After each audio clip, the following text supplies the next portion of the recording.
you're going to sweep the first-place team in the division, it's not as easy as it sounds. This is the 6th inning. This is a huge play in a scoreless ball game. Cesar Hernandez backhands and flips to first to get a disgruntled Bryce Harper for the final out. And then how about Elvis Araujo? He throws 3 sliders, including a high one, the last one, to get Harper as well. And this is the final play of the game. A nifty double play turned by Freddie Galvis, and Odubel Herrera and the rest of the Phils walked away with a series sweep of the Washington Nationals. So the 16 of 19 on the road that we talked about, well, the Phillies are 5-1 to start. Now they return home for 3 games beginning tonight against the Cleveland Indians before they hit the road again to face the St. Louis Cardinals. Hi, everybody. I'm Tom McCarthy. And look who's back from the frozen tundra of Canada. It's Matt Stairs, and Greg Murphy will join us in just a little bit. Well, you're back. Adam Morgan is back as he makes his first start here in the big leagues in 2016. Well, he's back, and he's throwing very well in the minor leagues this year. Had a great spring training. He put a cutter in the system, but last year he was a guy that went out there having the ability to throw off speed when he needs to. First pitch, last pitch, it doesn't matter. This game right here versus the Atlanta Braves last year, tremendous off-speed pitch. Everything he threw started at the knees and darted out of the zone. Great changeup. Had a very good slider right here versus the left-handers. I just like the fact that when he's on the mound, nothing rattles him. He can go out there, throw a pitch in the corner. If he misses, he's going to redo it again, throw that same area. But look at the numbers when he came up here. 15 starts, 5-7 with a 4.48 ERA. But really, the number that jumps out to me is 17 walks. The guy throws strikes, he pounds the strike zone, and for a guy that's not overpowering, he's not afraid to use his fastball and mix in some curveballs, sliders, changeups. Now the cutter. And he also pitched exceptionally well here at Citizens Bank Park, so it seems only appropriate that his first start of 2016 is here in South Philadelphia. A little interleague action between the Phils and the Cleveland Indians. The former Cy Young Award winner, Corey Kluber, will make the start for Cleveland. Lineups and first pitch when we return to Philly.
Back park for a weekend, and not only is Odubel Herrera here, but Odubel Herrera is really here. Look at the size of that head that Odubel's left in the dugout.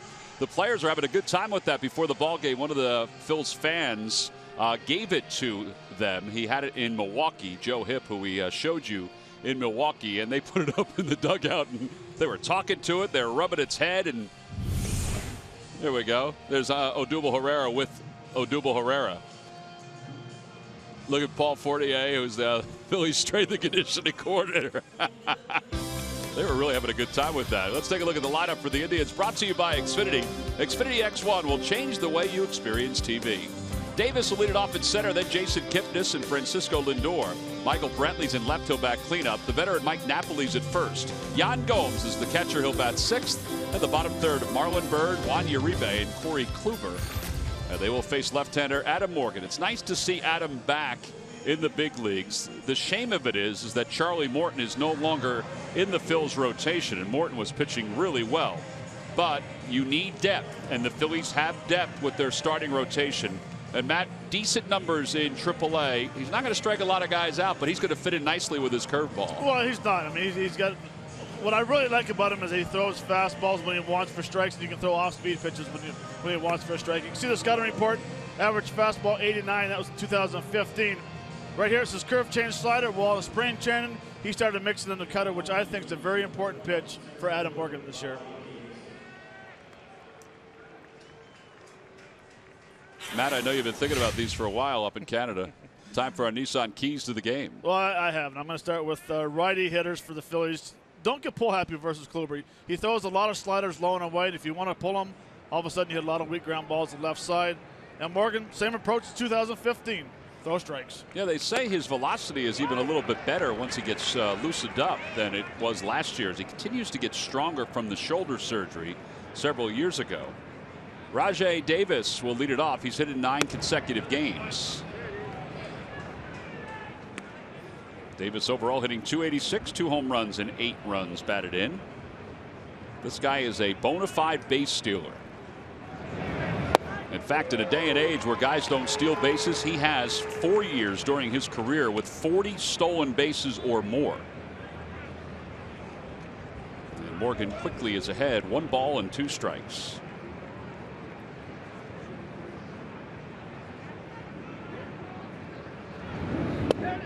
Just missed off the inside corner.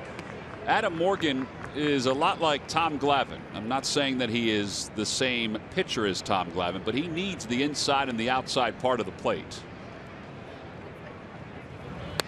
So for Chris Guccione, the home plate umpire, they'll see how far they can stretch the black on the plates. Well, and the pitch just before that, the fastball inside, that moved Rajai Davis's feet. It's so important for a lefty who's not overpowering. Uncomfortable at bats.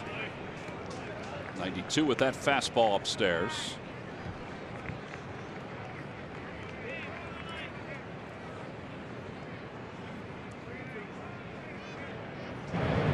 Got him. Threw him a changeup that just kept on floating toward the outer edge.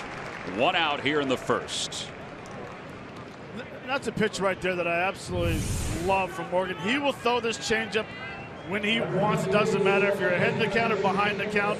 He has the faith of throwing it.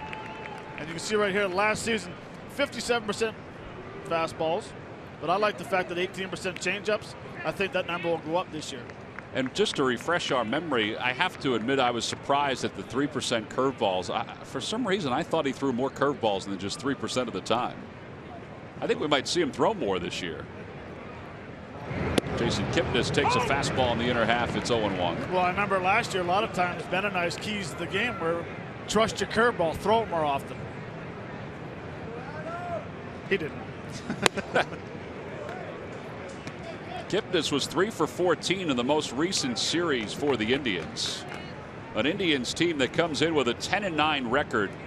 They're 4 games back in the American League Central. Off-speed pitch. Actually, was that a slider? Yep. There's Terry Francona, his 4th year with the Indians. Last year they were 81-80. Former Phillies manager. He was here with the Phils for a little less than 4 years. But a world champion twice over with the Boston Red Sox. And a world champion person, too. 2 balls and 2 strikes to Kipnis. Pulls it to the right side, and Cesar Hernandez is up with it. 2 outs.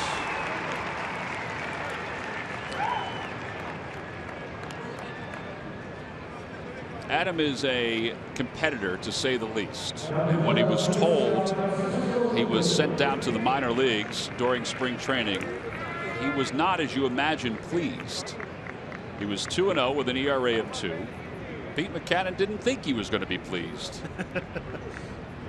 And you would hope he wouldn't be pleased. Part of a Lehigh Valley staff, for the most part, that has been very good to start the year. 20 strikeouts in 17 2/3 innings is pretty darn good. As Francisco Lindor fouls it off for Ruiz, and it's 1 ball 1 strike. You know, it's funny how you have a pitcher that was 0-6 in the minor leagues last year, couldn't win a game in the minor leagues. He comes up here, pitches very well, has the best spring training out of any pitcher, I believe, and now he's back here pitching in the big leagues. Never figured this game out, Tom. It is remarkable. His minor league numbers: 14-29 with an ERA of 3.5. Now, the earned run average is not bad. Some people say that he pitched to bad luck. Sometimes he pitched to bad defense. Pitched on a bad team. That too. There's a base hit for Lindor. A 2-out single. Very talented young player, Francisco Lindor. And now Michael Brantley will be the batter.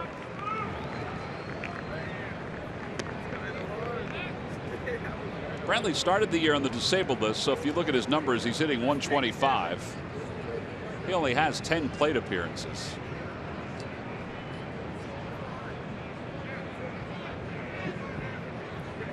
Some of these numbers for the Indians against the Phillies, you forget that they saw him just a few years ago. As Morgan keeps Lindor close over at first.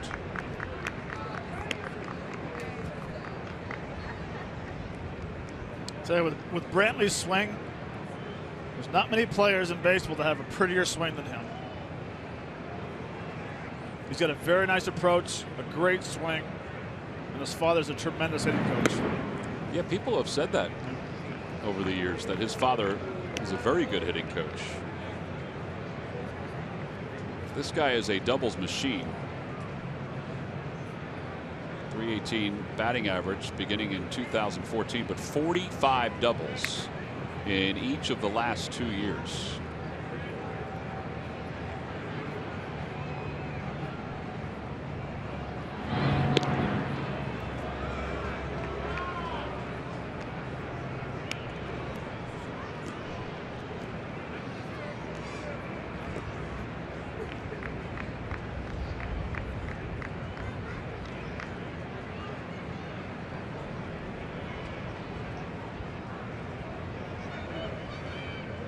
Good time to steal. You think, no way he's coming over 4 times in a row. Fastball up and in, 1 ball, no strikes. I wondered if Lindor was even going to go. Talking to Sandy Alomar over in the first base coach's box.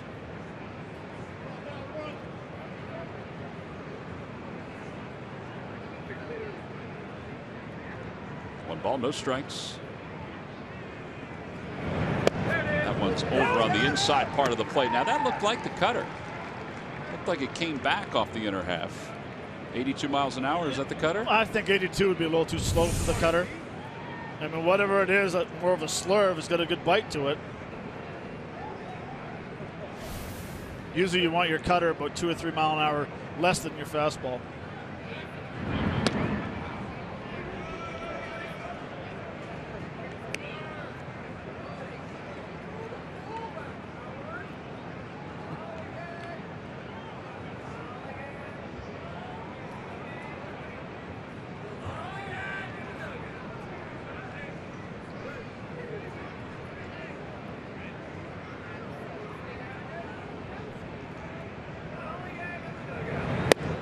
inside. 2 balls and 1 strike. The Indians are a team that's hitting .252, which is 5th highest in the American League. Mike Napoli waits on deck. They have played 3 straight 1-run games. And they have 8 1-run games already this year. 4-4 in those contests. That's not even the leader in the clubhouse. The leader in the clubhouse is the team at the bottom of the American League Central, the Minnesota Twins. They've had 10 1-run games. Chicago, the White Sox, they have had an excellent start. It's not often that the White Sox and the Cubs are sitting atop their respective divisions. 2-2 pitch. That one is looped foul off the third base side, out of play.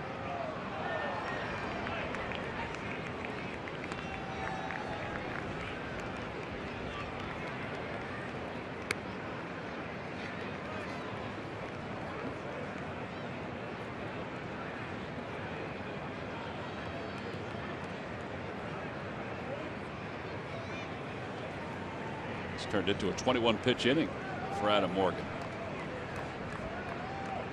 Started out so quickly. Outside 3-2, so Lindor will be off and running. Folks are still filing in here at Citizens Bank Park on a cool night.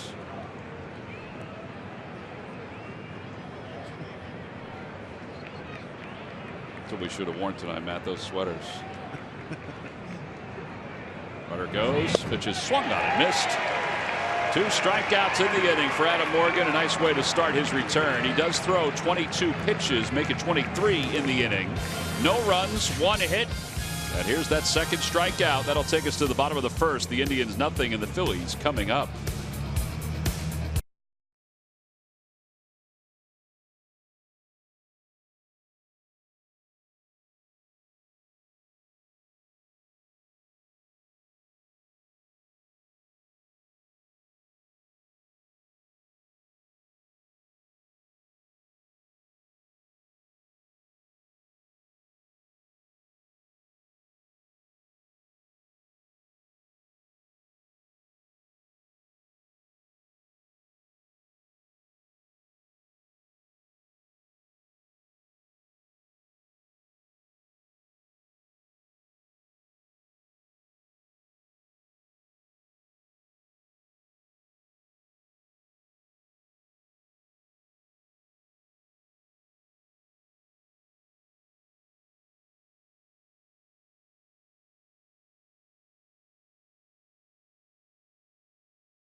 Scoreless as Corey Kluber's warming up out on the mound. Let's take a look at the Phillies lineup. It's brought to you by Xfinity.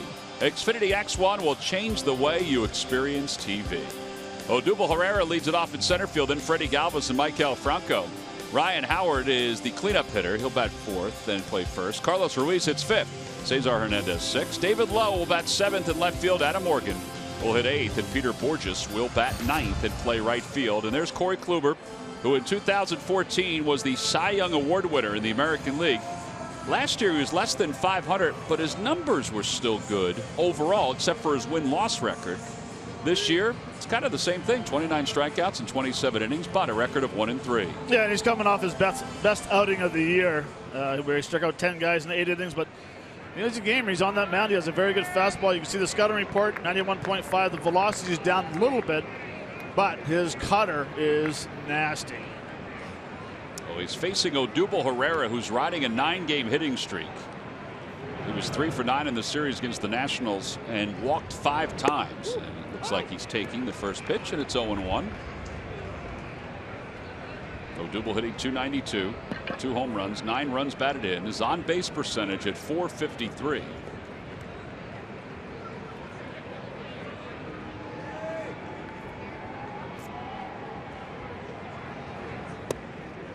Outside and low, and it's 1 ball and 1 strike.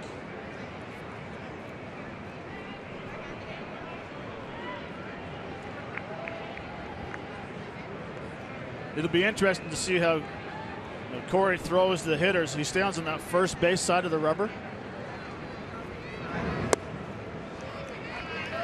Now, if I'm standing in the batter's box as a left-handed hitter and I see him standing on that side of the rubber, to me it tells me that he has a lot of confidence pitching inside to left-handers and away to right-handers, because that's his power side.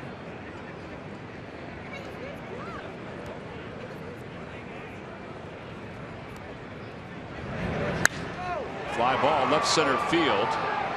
Davis is back into the alley, and now he has to curl to make the catch. Well, the wind might be a little bit of a factor here today on the cold night. Lucky McDonald's Phillies home run jackpot contestant is Neil Fossbender of Percy.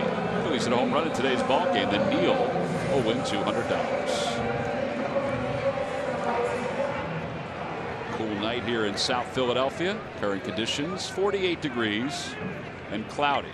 Matt spent a good part of his time away up in Canada, so we just figured we'd give him some Canadian weather to get himself acclimated again. Don't get used to it, though. This is a heat wave compared to home. Freddie Galvis takes low. 1-0. What was it? You said 33? 33. Drove through the beautiful state of Maine yesterday. Started snowing. Interesting. Galvis was 4 for 20 on the road trip. He was 1 for 8 in the series against the Nationals, but his one was a big one. Rolls over on that toward second base. 2 outs. And Maikel Franco is coming up.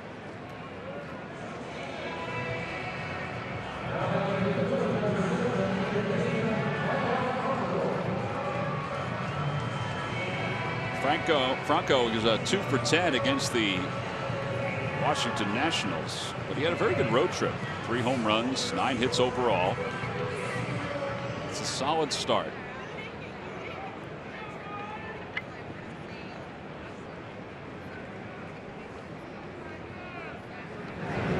First pitch is up high, and it's 1 ball and no strikes. I got to believe that you're going to say that quite a few times, saying he had a very good road trip throughout the year in his career. I think we hope that we say it quite a few times. 1 ball and 1 strike. I know you watched the games, Matt. His defense was just fantastic. The range. The range. The being able to throw from your backside on the money. Inside, 2 balls, 1 strike. He put a clinic on in Milwaukee. He did.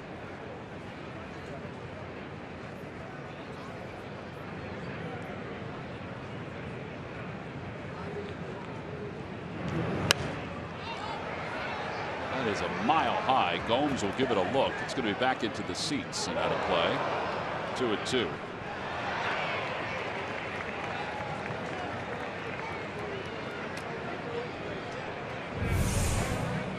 Here it is, Matt. Oh, this is unbelievable. From his derriere. And right on the money. Right on the money. I couldn't throw that ball running that hard. Freddie Galvis said to him as he did it, he goes, "You throw better that way than on your feet."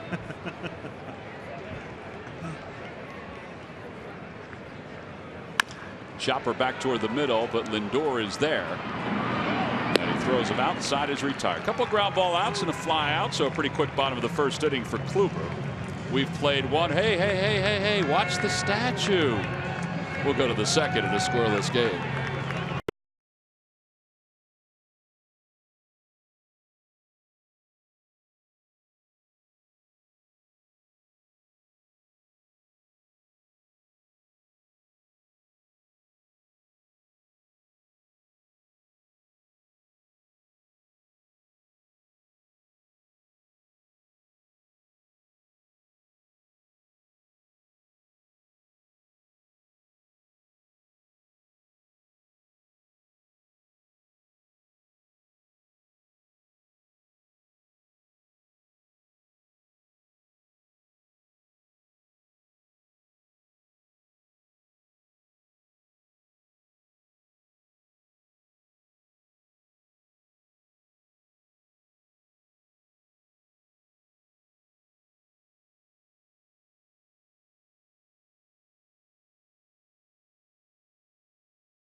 Appreciation Day here at Citizens Bank Park. Now, a reminder, the game is a 2:35 start because of the Broad Street run.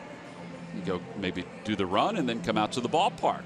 Tickets can be purchased by going to Phillies.com. There is the Infinity Scarf, which is free to women 15 and older, presented by StubHub.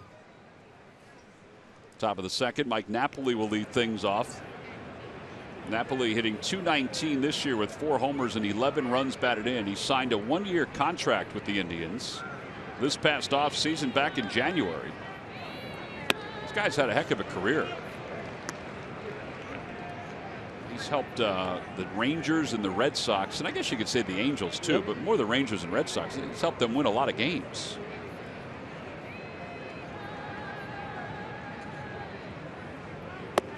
Low, ball 1. He has good numbers over his career versus left-handers. He just gives you that good power swing in the middle of the order.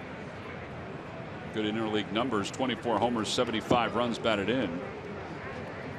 Remember how I always talk about cold days? It's a great day to hit because you need to look for an area where you want to hit. Yes. Well, Freddie Galvis hit that ground ball to second base the first inning. He's still feeling it at shortstop. His sure fingers he are is. still sore.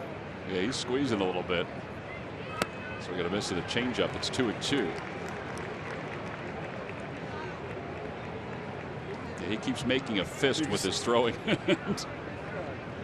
Well, no gusta. outside 3-2.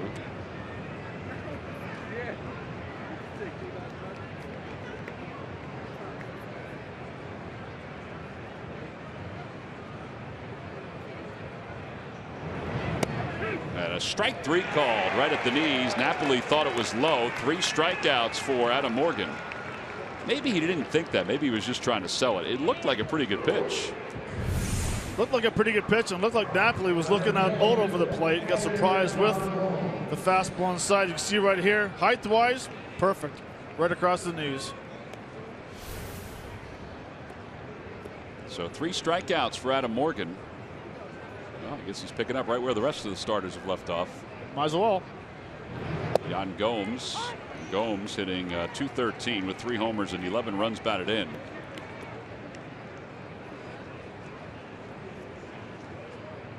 Phillies saw him when he was with the Blue Jays. Saw him a lot in spring training.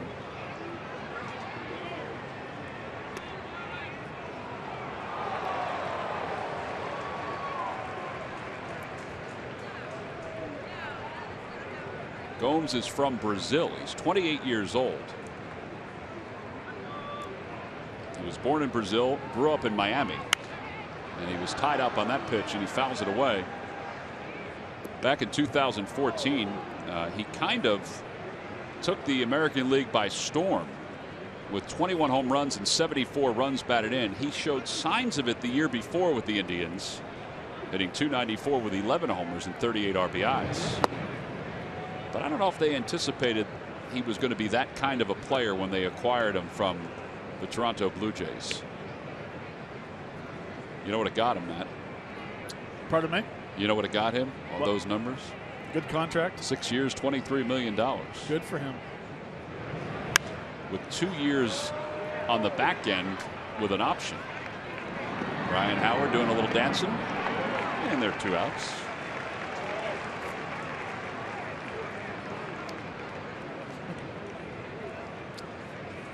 Who did the Eagles pick on day 2? Well, get total draft recap with expert analysis and reports direct from Chicago and the Novacare Complex on Sportsnet Central tonight at 10 and midnight only on Comcast Sportsnet. That's a lonely play for Ryan Howard at first base, that last pop-up, because you're the only guy on the right side of the infield.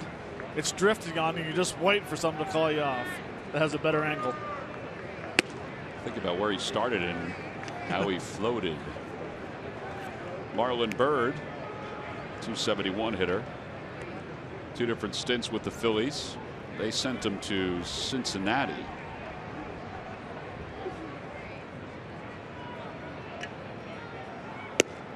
One ball and 1 strike. He didn't have a job until about 2 weeks into spring training. And then the Indians called.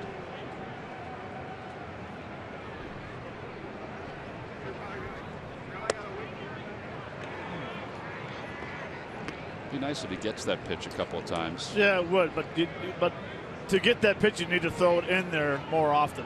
Instead of once every 5-8 pitches, double up in there sometimes. That one's pulled toward third and under the glove of Maikel Franco and down the left field line. Marlon Byrd on his way to second, and he'll get there. I think Maikel will tell you that he should have caught that ball. I don't know if he saw it right away or the way it was sinking, if it threw him off. Or if he thought it was hit harder. It could be that too. Gets it off the end of the bat. Martina Navratilova lob. Just under the glove. Well, they do score to hit. It'll be a double for Marlon Byrd. Martina Navratilova was sitting at home, and I don't think she thought she was going to be referenced in a baseball game tonight. Here's Juan Uribe. Honestly, when I started the broadcast today, I didn't think so either.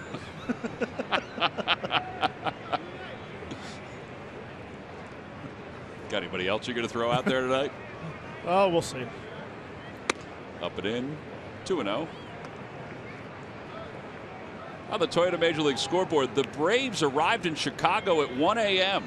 and then they lost to the Cubs 6-1 in a day game. At 1 p.m. At 1 p.m. John Lester, 10 strikeouts in 7 innings.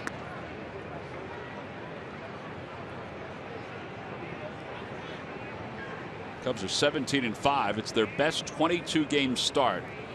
I don't know if you remember this or not, Matt, but their best 22-game start since 37, 1907. They were 18-4.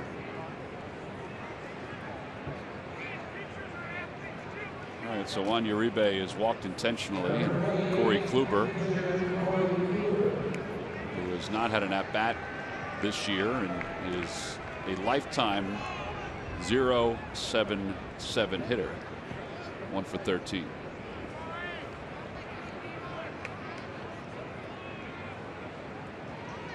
Outside, 1 ball and no strikes.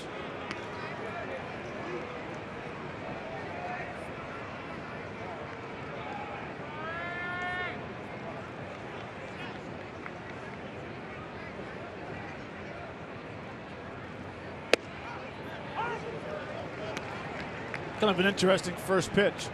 79 mile an hour changeup. I thought the same thing.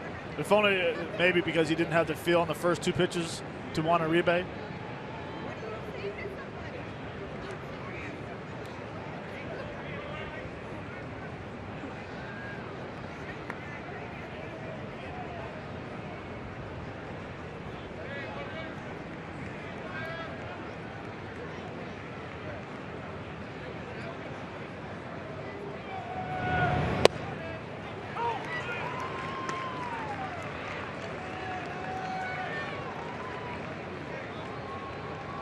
Not a lot you can do with that pitch right there.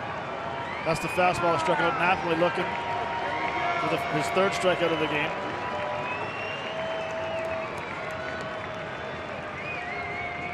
One ball, 2 strikes now to Kluber. And he tied him up. Did he get him? Yes, he did. This is the first base umpire, Dave Rackley. Side is retired. 4 strikeouts for Adam Morgan.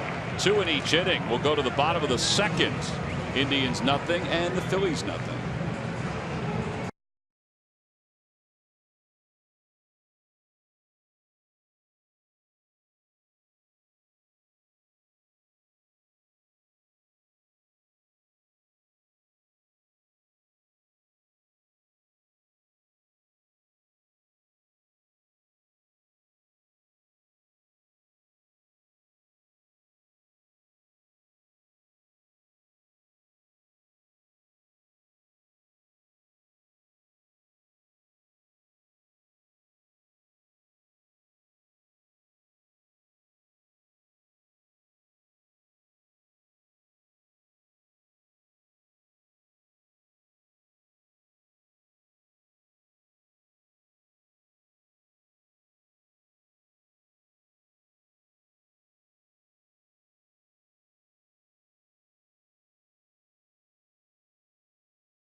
You got some time to get out to Ashburn Alley, get some food, go to Chickies and Pete's, get some fries, get some chicken fingers, maybe some pizza.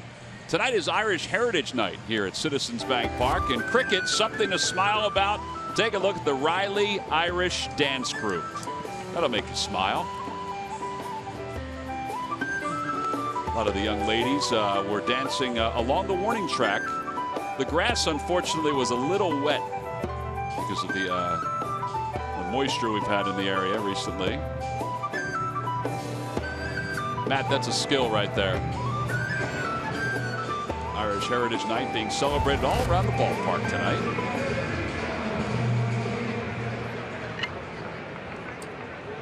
Ryan Howard will lead it off. Howard with 361 career home runs, had 1 RBI in this road trip.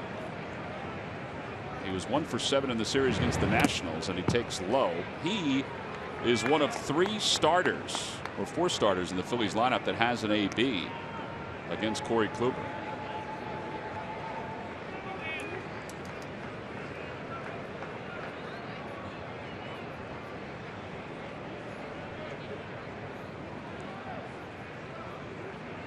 No strikes. 2-0. We need to get Ryan back on staying on top of that baseball instead of pulling off a little bit. He's hooking it a little bit right now. He needs to stay behind that ball and start thinking more towards State Farm left center. So that's a swing right there. It's a 2-0 pitch where for him he should be able to crush the left center. But that pitch right there and that swing is what you call pulling off. The upper part of the body leaves too early. The barrel surrounds the ball. That's why you hook it foul. I think you can see it too. You can see how it surrounds the baseball. It's all timing. 2-1 pitch coming to Howard. They're going to go inside, and he tries to foul it. Tries to hit it the other way, and he fouled it back. That looked like a better swing. That was a lot better swing. Watch the barrel stay through the zone a little longer. That was one of the harder swings we've seen Ryan Howard take this year. That was a good swing. Well, now Kluber has a lot that he can utilize to get a guy out with 2 strikes. And that one is lined into center field. A base hit for Ryan Howard. First hit of the night for the Phils. And the leadoff batter is aboard. You like that one? I did. Very nice. Well, that'll bring Carlos Ruiz to the plate. And one thing that has really stood out about the Phils offense this year, Murph, is that the combination of Ruiz and Rupp have put up some decent numbers. They really have, Tom. You know, you think back to the last 2 wins that the Phillies have had, and the offensive hero in both of those games came late, and it came off the bat of a Phillies catcher. It was a home run off the bat of Carlos Ruiz 2 nights ago, and then Cameron Rupp with the big double last night. And you're right, the combination of the 2, and that's what we didn't know about heading out of spring training. How is Pete McCann going to work it? But the combination of the 2, looking at their OPS, how about an OPS of .850 between the 2 of them. Carlos at .957, Rupp at .774. You put those 2 together, that is good for 4th in all of baseball. So a lot of production coming out of the catcher spot for the Phillies. The way that Pete McCann has been able to work it, giving both the guys some time off, especially Carlos. Is Cameron getting 2 games to Carlos's every 1, but it seems to be working for both of them right now, and that's what they're getting. Solid production out of that catcher spot. Now the OPS is the on-base percentage and the slugging percentage combined. It's become a big statistic over the last 10 years in Major League Baseball. Carlos had a big home run a couple of days ago for the Phils. That's part of what Murph was talking about. And Rupp's double yesterday showed his adjustments to Jonathan Papelbon.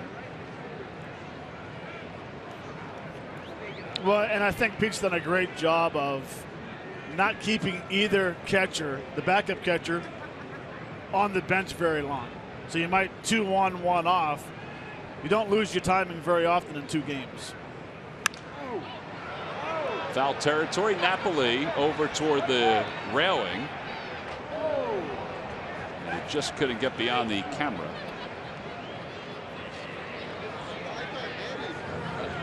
A lot of times you have catchers that'll start 4, 5 games in a row.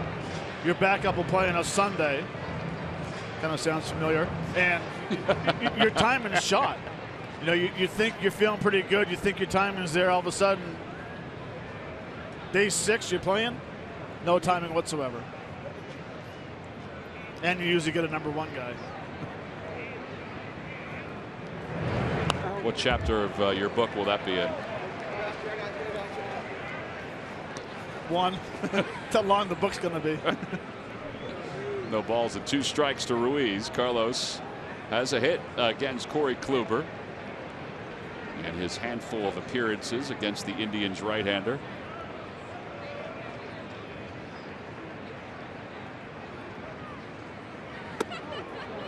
Boy, he really fought to hold up on that swing.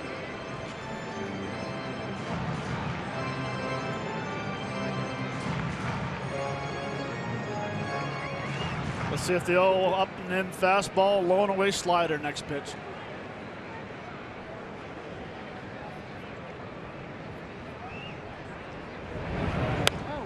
Carlos stays alive.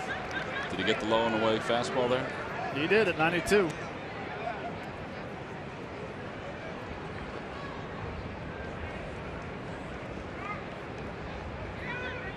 Carlos and I had a really good conversation today down in the video room talking about the approach of hitting today.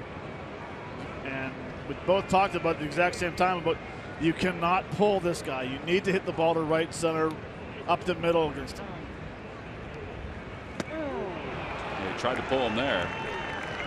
And Kluber picks up a strikeout, 1 away. And Cesar Hernandez in his 6-game hitting streak will be the next batter for the Phils. That was an 8-pitch at bat for Carlos that included the 5 foul balls. Well, he thought it was going to be a fastball, didn't pick up the rotation. He took the swing like it was a fastball. It was a good location with the slider down and away. Strikeouts per 9 innings. Kluber is among the leaders in all of baseball. Strasburg leads the way. So here's Cesar. Uribe plays in at third just in case Cesar lays down a bunt. I don't think he's going to be up there bunting in this spot, but just in case.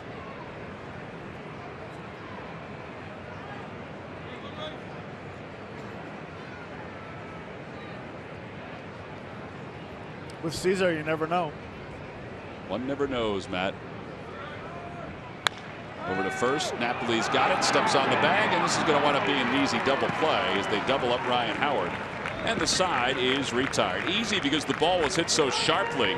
No runs, 1 hit, and nobody left. We'll go to the third in a scoreless game.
Be a question. Log on to Phillies.com. Go to the fans section for all the information. Please submit your answer on the subject line.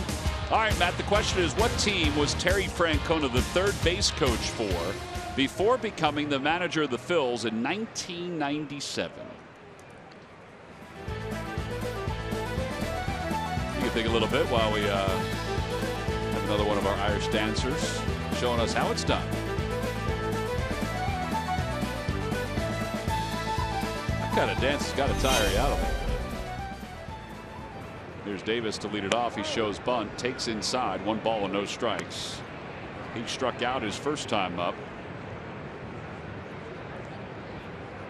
4 strikeouts and 47 pitches so far for Adam Morgan.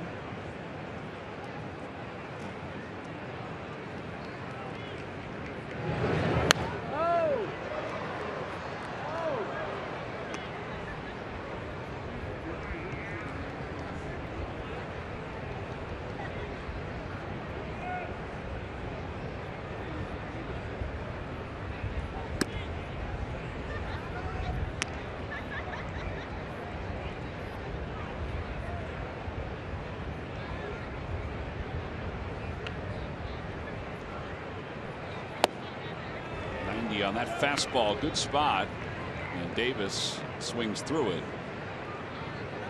He swung through it because he tried to lift that ball. Shoulders, legs, barrel was trying to go straight uphill. That's a close pitch. Maybe just a little low, and it's a 3-ball 2-strike count. So a lot of 3-ball 2-strike counts, Matt, in these first few innings. In fact, that's 4 full counts. Out toward left center field. Odubel Herrera will wait for it. And he makes the catch. He got it in on him, which is what Adam Morgan can do best when he's got a feel for his pitches. Saturday, May 14th, when the Phillies take on the Cincinnati Reds, it's Teva respiratory night here at Citizens Bank Park. A free Phillies cap to all fans, all part of the Phils and the Reds weekend. Order your tickets by going to Phillies.com.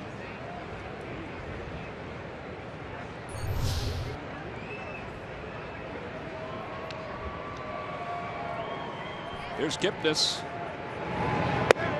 Boy, he had a good year last year. He had 303 for the Indians. He's kind of changed his batting style a little bit. He used to have that. Yeah, that's the way he used to have the bat all the time. It was flat. Mickey Tettleton. Mickey Tettleton. That's right.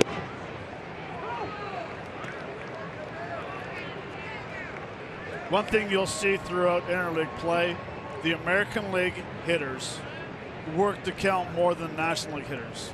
More patient. They take the at-bats longer in the counts. That's just the way American League Baseball's always been. Well, I guess that's why we've had 4 full counts already. And a strikeout. That's number 5 for Adam Morgan. A pretty good breaking pitch right there.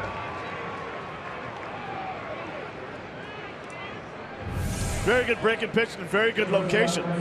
Starts in the middle, hits the corner.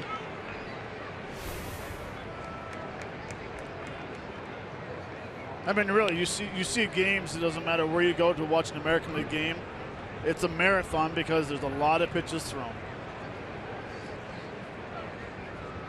Lindor singled his first time up, and he takes inside and low. 1 ball, no strikes. Yeah, it's a good night for the Fanatic hat. It's a good night, Matt, for us to keep our dome covered because it's a little chilly outside.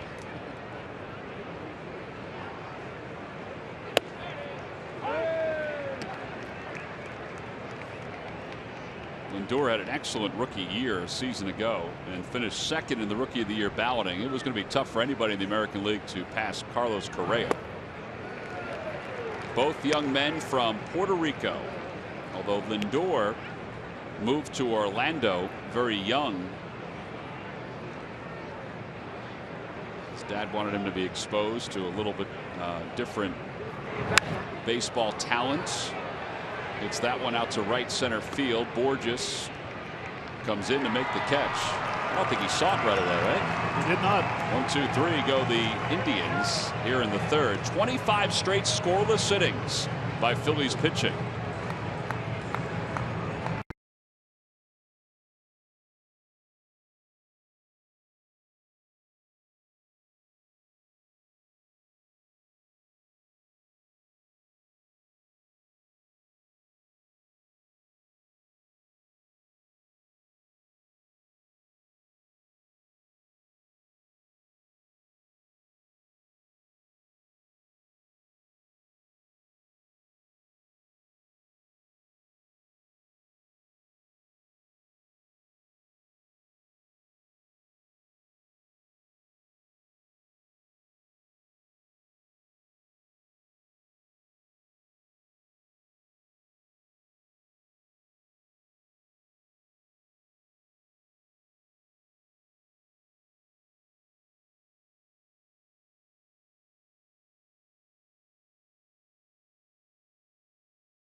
By T-Mobile. Get Major League coverage. T-Mobile has doubled its 4G LTE since 2015. Buy your Delaware Valley Honda dealers. Heard of your local Del Val Honda dealer. Visit DelValHondaDealers.com. And buy WB Mason. You can't go wrong when you buy rights. See, Irish Heritage Night. He's getting into the spirit with his Ireland sweatshirt. He knew what was going on. Sitting next to a young man who had the Jeff cap on, Patrick Ryan, who's about to get married on July 16th to Stephanie Ludwig, and they're here enjoying his bachelor party, enjoying the Phils game, and maybe enjoying a base hit for David Lowe. Nope, Rajay Davis is going to track it down. One away here in the third, and here comes Adam Morgan. Adam probably looked at the lineup card and said, wait a minute, what's going on here? The pitcher used to bat ninth when I was last in the big leagues. But the Phillies have won 6 of the 7 games since they put the pitcher in the 8th spot in the order. And Pete Mackanin admitted today that he is superstitious. And although the numbers for the 8 and 9 hitters are not great during the 7 games, there's still a little bit to the superstition. So when did Herrera start leading off? At the same time. Yeah, the Phillies' success may be more because of Odubel leading off and getting on base. Morgan 2 for 26. 1 ball and 1 strike to Adam. And he fouls it down the left field line.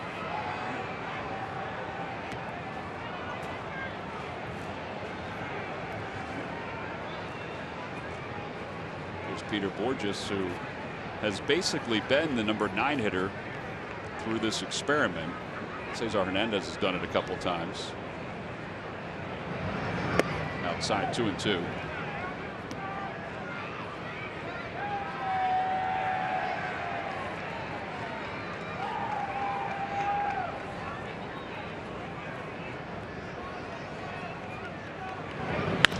To the right side.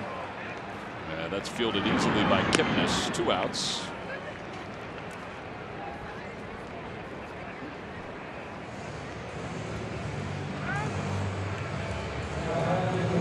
Going to bring Peter Borges to the plate. Well, if you're looking for a swing line shredder or stapler, what do you want to do? You want to go to WB Mason. That's right. You get that book, you go online, do whatever you want.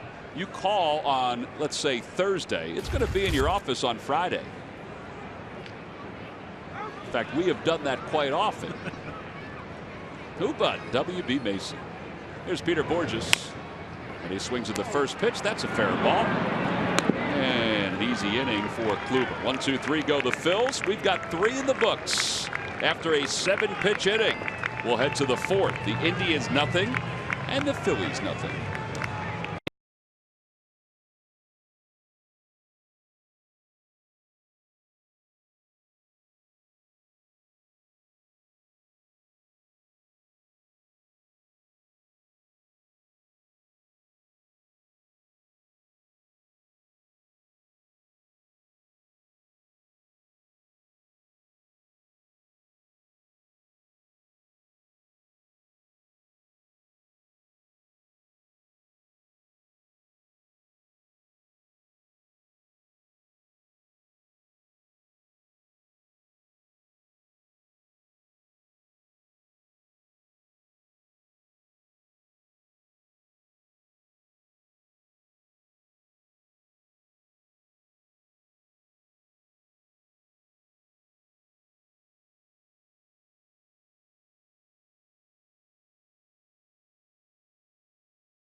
Is brought to you by Toyota. Let's go places. Let's go Phillies.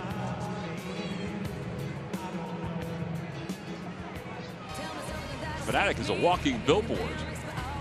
Matt, you got anything you want to have people see? Just put it on his back.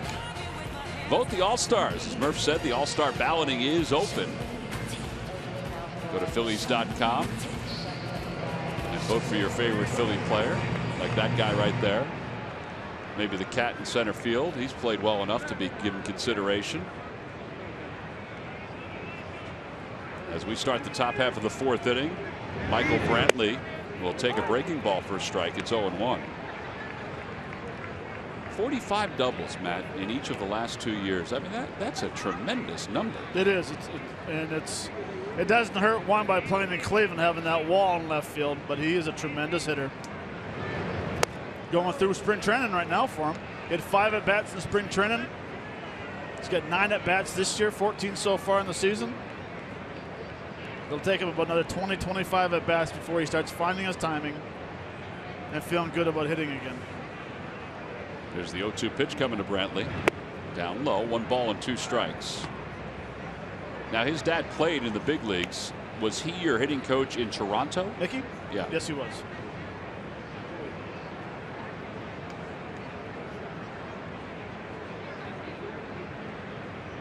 Certainly didn't hurt his son that his dad was that respected a hitting coach.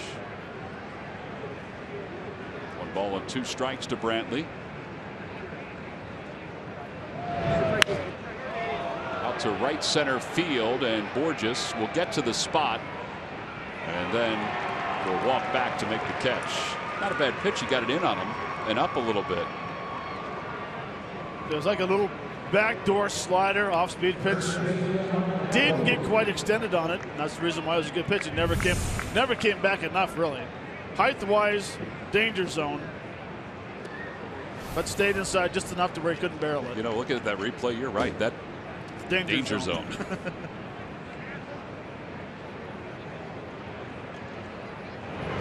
Napoli takes inside, 1-0.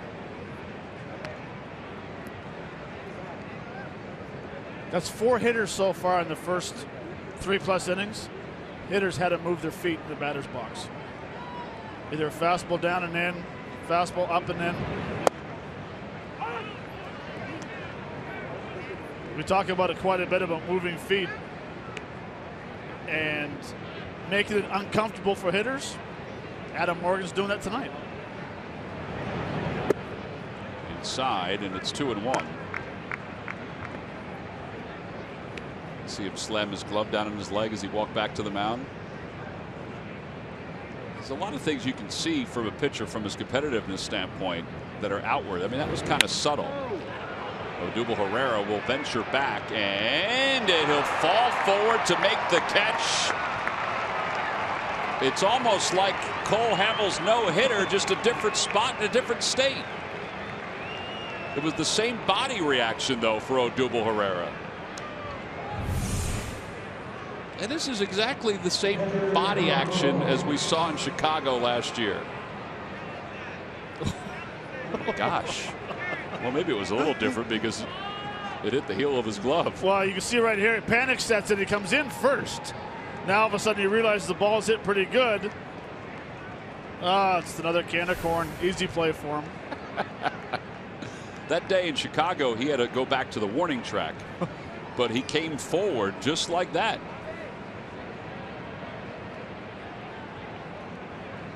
Yan Gomes popped out to Howard his first time up.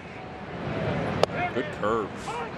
And that is why you guys said last year he should throw it more. And that's the first one of the night. Yep.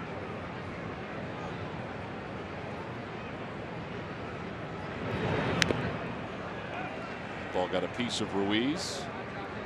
It's such a great pitch, especially when you can throw it for a strike.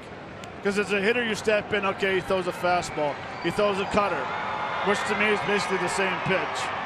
Throws a changeup and a slider. Now all of a sudden, now he's going to start throwing Uncle Charlie. Now you need to look for the curveball. Swing and a miss. He got him. Ruiz applies the tag. 6 strikeouts for Adam Morgan. That matches his career high. He did it twice last year. Well, this is Herrera last year in the no-hitter by Cole Hamels. Boy, that did look like a pretty tough play right there. This one, not as much drama to it, but he figured it worked once. It'll work a second time.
Hot dogs and 4 Coca-Colas for $100. That's all part of the Phillies family packs available for select weekend home games.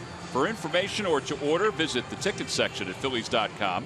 You can stop by the information booth. They might give you a little insight on that, or the ticket windows, which are right next to it. How you doing, folks? Last of the 4th inning. Odubel Herrera, Freddie Galvis, Maikel Franco.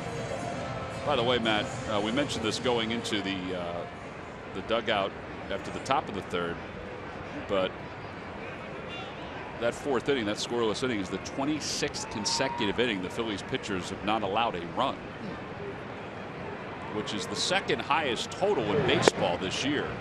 Remember, the Dodgers held the Padres scoreless for 31 innings to open the season. But the other part of the storyline is that the Phillies have been among the leaders 3 times already this year. No balls and 1 strike to Odubel. He flied out to left center field his first time up, and he's going to fly out to left field the 2nd time up.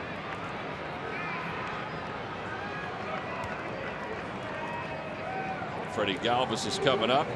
He'll be facing Corey Kluber. Murph, you got your equipment all set there? Your microphone working? We are back in business here on Right. Irish Heritage Night. Yeah, absolutely. And, you know, a guy clicking on all cylinders right now is Corey Kluber. He's a guy that opponents have a difficult time picking up his breaking ball stuff. You know, he throws his curveball. You guys talked about his curveball a little bit earlier in the game. And opponents are batting just 0.45 against that curveball, and he throws it 15% of the time, so it's not like he's not showing it. He's throwing it, and he likes to use it when he is ahead in the count. 28% of the time when he gets ahead of you in the count, he is going to drop that curveball on you. So, Matt, I would ask you, if you're a Phillies hitter with that knowledge, how do you then approach Corey Kluber? Well, and Murph, I really think it depends on what you're seeing tonight. He's only used it 3% tonight, so basically you got to give him the curveball, hit off his fastball. But tonight, let's face it, the Phillies hitters are making it kind of easy right now with the fastball and the changeup. But when you have a horse on the mound who can throw a curveball ahead in the count, behind the count, even on the count for a strike, it can be a long day because you never know when that snapdragon's coming for a strike. You can't sit on one pitch at a time. There's the curveball right there. That might have been a slider. It turned out to be a fairly easy play because Kluber was able to get over to cover first base. But it does seem, though, Matt, you know, when you look at those numbers, that if he gets behind in the count, he is not going to throw that. I would imagine at that point you can start looking for the hard stuff. But it's just when he gets ahead of guys, he's able to still use it and use it very effectively, which you know, I thought was kind of interesting. Right, and I think with a lot of good pitchers, we talked about Adam Morgan. I think he led baseball last year after August 1st. Over 79% of the time he could throw an off-speed pitch for a strike. Now when you have a starter that can throw a first pitch curveball and all of a sudden now you're 0-1, now you somewhat get on the defensive side of hitting and you just try to put the ball in play, especially a couple years ago when he was Cy Young. Here's Maikel Franco, and Franco waves at a changeup, and it's 0-1. Well, he does something against National League teams because his interleague numbers are outstanding. 10-2 with a 2.28 ERA, no home runs in 65 and 2/3 innings. His last 65 and 2/3 innings against National League teams, and in his 5 starts against National League teams in their ballpark, not the Indians ballpark, but the National League team's ballpark, his ERA is under 2. So advantage pitcher. There's something. You know, for not facing a guy that has. I think that's it. Yeah. And I think Murph's point is, you know, what he alluded to is well taken. They haven't even seen the curveball yet. Because fastball change, as you talked about, has gotten the job done. You're seeing more sliders now as well. And there was a slider right there.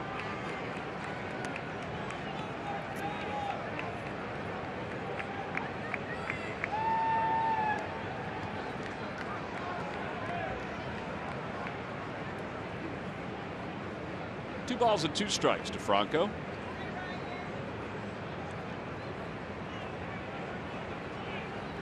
Outside, 3-2. Here we go.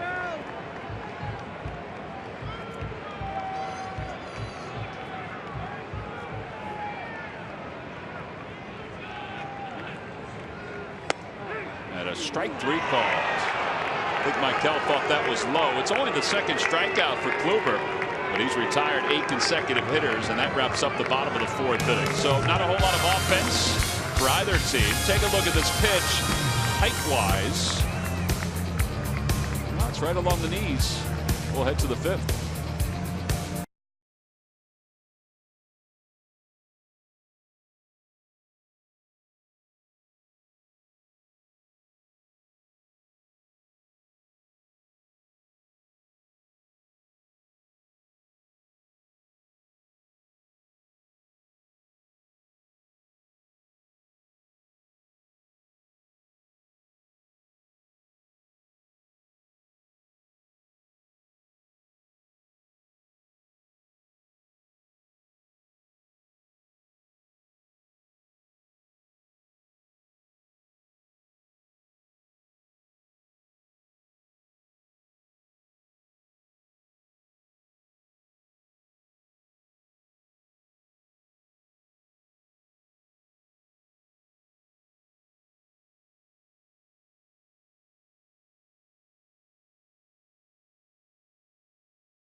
Three hits between the two teams, the Indians and the Phils, a little interleague baseball.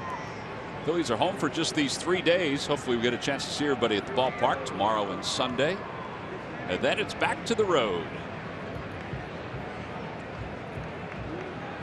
Marlon Byrd swinging a foul tip.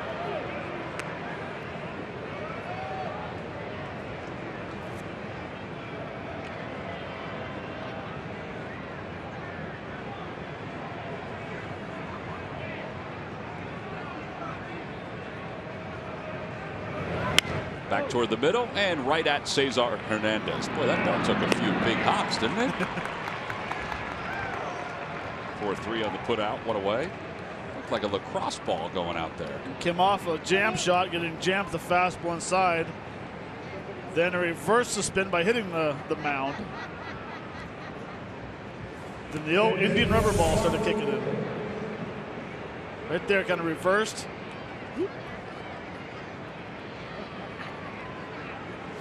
Needless to say, it was a very good fastball and good location.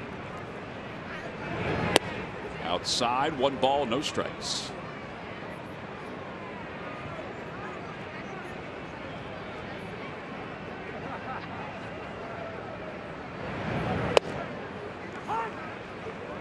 So you didn't catch that Indian rubber ball playing the Indians. You get it? I didn't catch it at first. I was trying to think about it. That one is hooked out toward left field. And David Lowe will make the catch. 2 outs. I didn't like the way that ball left the bat there for a second. It just sounded weird though coming off the barrel.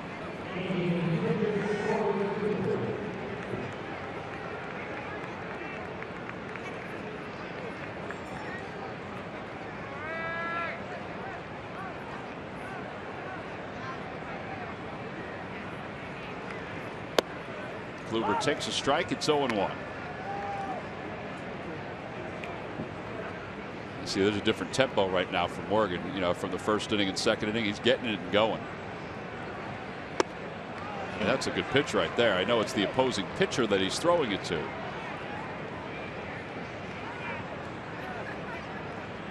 It's that 82-mile-an-hour slider that you think is going to stay in the middle of the plate and just darts under the zone.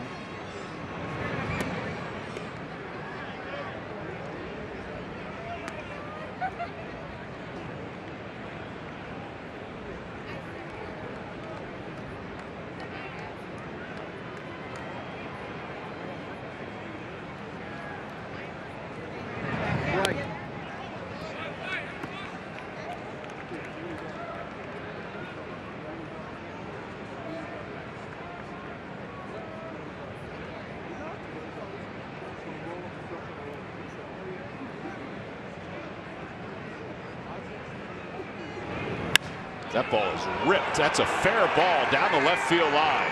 Kluber's around first, thinking 2 low. Well, he had it, and he probably had a chance to get him, but he dropped it after trying to barehand it. That ball was smoked.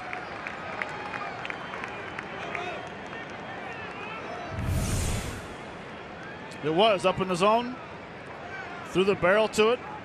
And I agree right here. If he doesn't drop the ball in left field, would have been very close at second base. Well, a double for Kluber. That's just the 3rd hit for the Indians. And now Davis is up. He's 0 for 2. He has struck out and fly to center field. First career double for Corey Kluber. You know what stood out? And I think I noticed it, and I think you noticed it in his first at bat. He stands awfully close to the plate, too. He does. Right on top of the dish.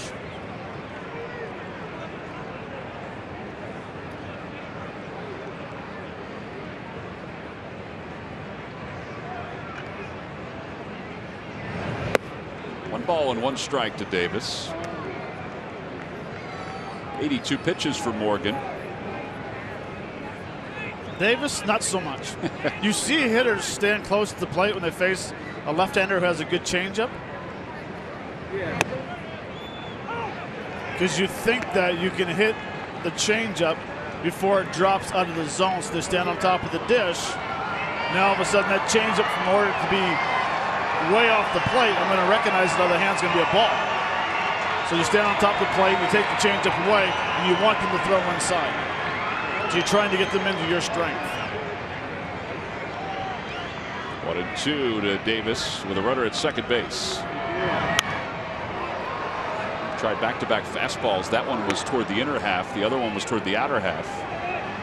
He's thrown 1 curveball so far. Might not be a bad spot to throw a second curveball. Yeah, I would love to see the curveball.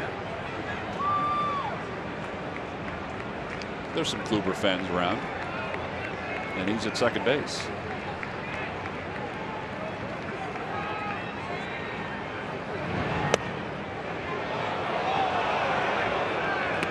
Tell you, the Major League scoreboard, the Giants and the Mets are battling. Cespedes is a 2-run single to give New York a 3-0 lead in the bottom of the third. Michael Conforto an RBI double. That kid is having himself a heck of a start.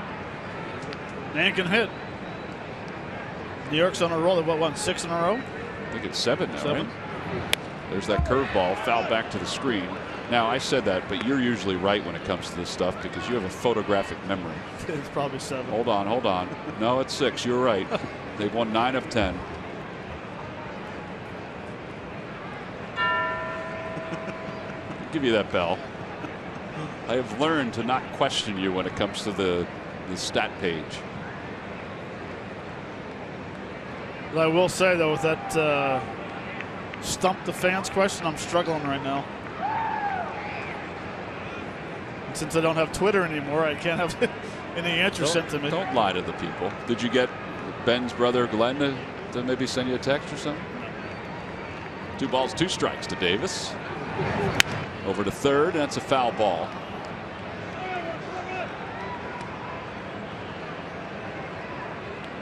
That stung the hand as well. Change up off the end of the bat. Yeah, that's why he's walking so slowly back to the plate. He does not want to get in that batter's box right now.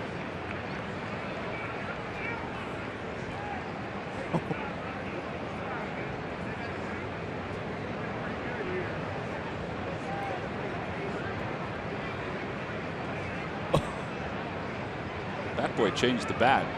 I don't think Davis realized he changed the bat because his head was down as he was circling the plate. Broke it on the changeup off the end of the bat. But I don't think he realized that he changed it.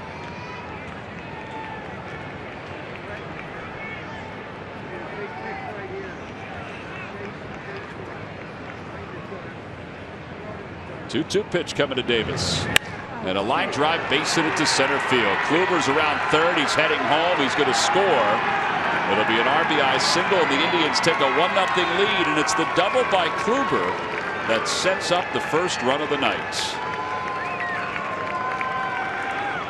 Well, that ends the streak of 26 straight innings without allowing a run for the Phillies pitching staff.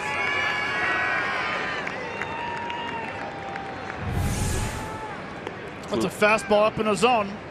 Getting back towards the middle of the plate.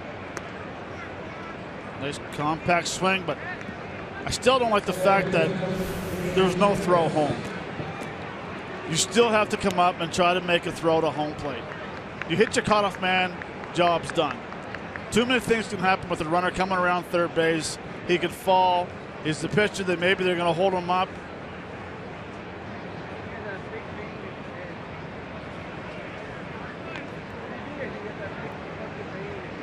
You know who thought they were going to throw home also? Was Davis, because he took a turnaround first, and I think he was surprised when he put the brakes on to see the throw being lobbed to second base. So now Kipnis is up with a runner at first. Davis is good speed, and that one's pulled down the right field line. Foul. That was going to hurt if that guy tried to catch that ball.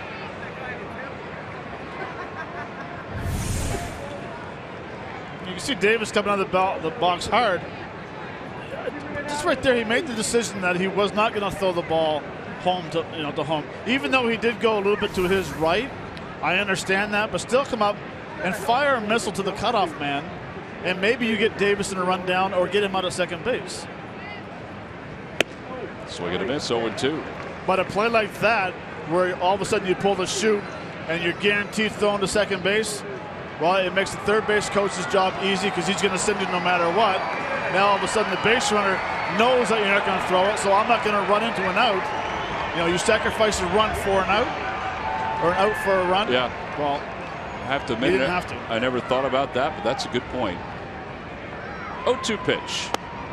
Outside, 1-2.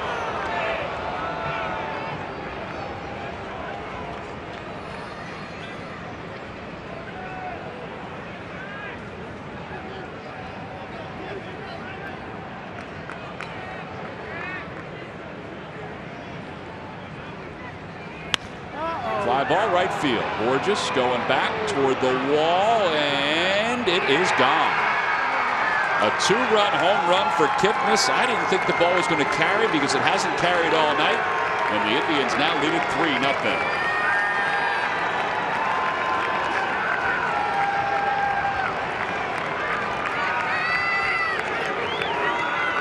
Well, giving up the double, the 2-out double to the pitcher has certainly changed this inning.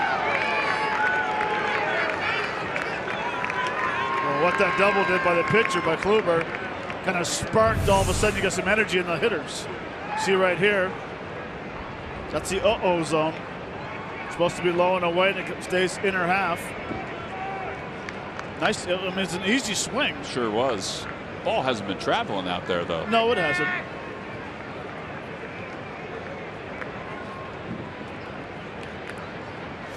Bob McClure with a quick trip to the mound. Andrew Bailey starting to throw in the pen.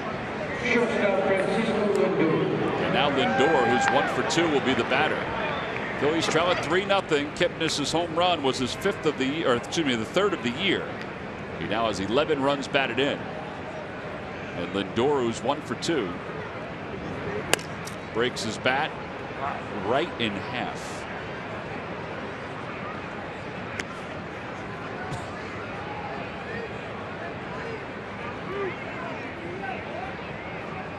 Well, he might be able to make a coat rack out of it or something. I mean, that is split right down the middle. Back in the days in Milwaukee, the old ballpark, they would have burnt that, made some fire, made it warm in the dugout. Absolutely. That's a little dangerous, though, Matt. No. Maybe get some marshmallows or some hot dogs, some brats. Miller Lite.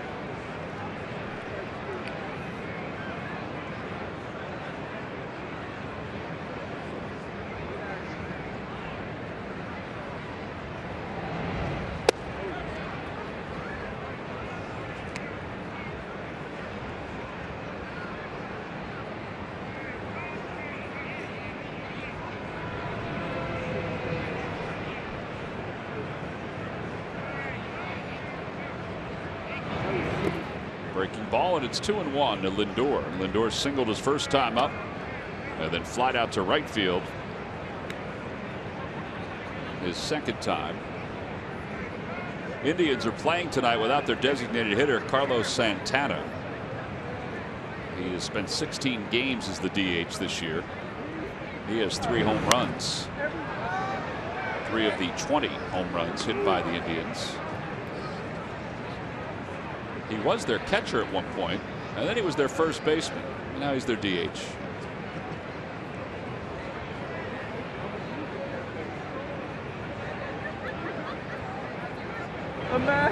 Swing and a miss. And Lindor is struck out. Side is retired. 7 strikeouts for Morgan. That's a career high. 4.5 in the books. On to the bottom of the 5th. The Phillies in search of some offense as they trail at 3-0.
now time for our Citizens Bank Minor League Report. Citizens Bank, the next time you have a question about money, don't keep it to yourself. Ask a citizen. So the Threshers defeated Daytona 5-2. They're now 15-6, sitting atop the North Division. John Ritchie, who's probably going to go up to Double-A, 5 innings and 1 earned run, 46 strikes in that game. Cord Sandberg had a home run and a walk. Clearwater's now won 8 of 9.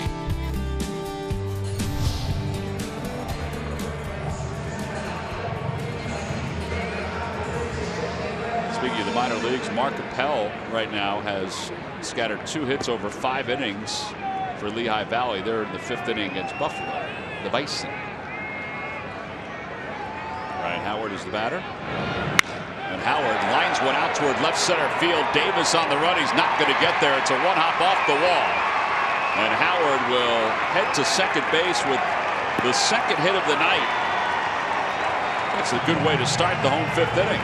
It is, and I just got goosebumps while watching that swing because it comes back to his 2nd swing, his first at bat. He made the adjustment, tried to hit the ball to left field. Now all of a sudden he stays on the baseball, and you can tell because his head stays down. Now the point of contact, then he comes out of the swing and drives the ball, and it is loud. The base that he had up the middle his first at bat. What happened? He keeps his hand in. Look at that perfect angle, head down. That's where you want it to be. Now all of a sudden the point of contact, you explode out of the swing. Very nice, good adjustment. Well, now Carlos Ruiz, the Phillies down 3-0, and Carlos lines it the opposite way. On the run is Bird. He's not going to get there, and will go to the wall. Howard's around 3rd, heading for home, and Ruiz will pull into 2nd with a stand-up double. It's a 3-1 ball game. Phillies going a little old school with Howard and Ruiz. Well, first you got Ryan Howard crushing the ball to left center out by who but W.B. Mesa, but I loved about this at bat. 3-0 game, you still have a job to do. That is hit the ball to right field, and what happens? You stay back, you drive it. Oh, by the way, now you're changing places, double, RBI. Now it's time for Hernandez to do the same thing. Might not be a double, but you advance the guy to 3rd base. Howard thought he was going to be stopped at 3rd. You saw him slowing down. I don't know if he saw where the ball was. So here is Hernandez, who grounded it to a double play his first time up. Outside and high, 1-0.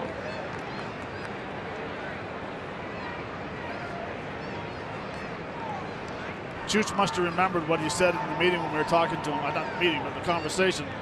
You cannot try to pull him. Yeah, you pointed that out in his first at bat, and he tried to pull him on the last swing. 2 balls and no strikes to Hernandez. Game of adjustments. And that man right there made a very nice adjustment after that 2-0 swing, the weak foul ball. Yep. The nice line drive back to the net, base up the middle, then all of a sudden, boom, double to left center.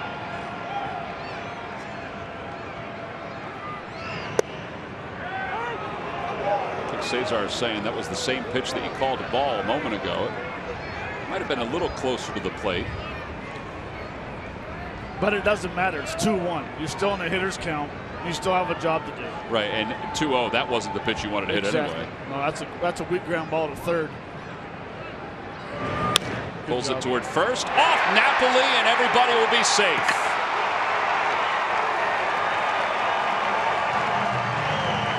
Put it in play, you never know what's going to happen.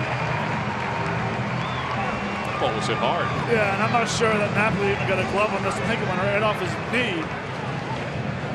But again, does a nice job of hitting the ball to the right side, advancing and running. See right here, in between hop off the right knee.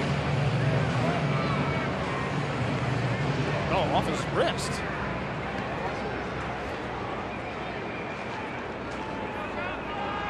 That's a little painful. That hurt. They'll score it in E3, 3rd error of the year for Napoli to put runners on 1st and 3rd. And now David Lowe. Lowe fly to center field his first time up.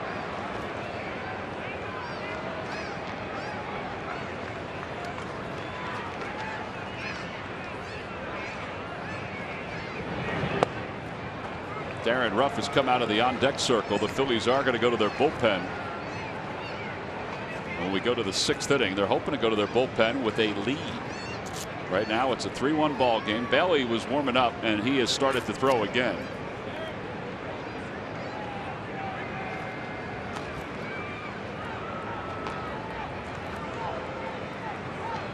One ball, no strikes to Lowe. By the way, that play with Napoli at first base, that is a first baseman's nightmare when you're holding somebody on. You know it's a pull situation, and you come across the bag even with second. It's always in that in-between hop, it seems like. And sometimes you got to try to get out here, or you go behind the guy. But that cutout always gets you every time. And first basemen think about it as well. Or at least I did. He's thinking about it because it was pretty painful. Yeah, it was. And just for some reason, you're always caught in an in-between hop. That's why first base should be called a hot corner as well. Here we go. 2-0 pitch to Lowe. Outside, 3-0. So just so everybody knows the story is before the ball game, Matt goes. We're talking about Franco. Matt goes, why isn't first base called the hot corner as well? And that's the reason why. Majority of the time, your first baseman is closer to the hitter. Changing the face of baseball. Lowe takes a strike. It's 3-1.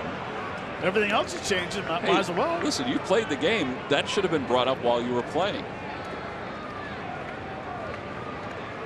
Tom, all I was thinking about was trying to make contact.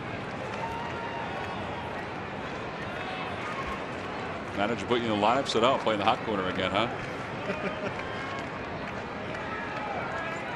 And a line drive, base hit it to right field. Ruiz will score.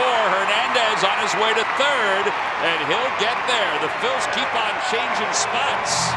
It's a 3-2 ball game and still nobody out.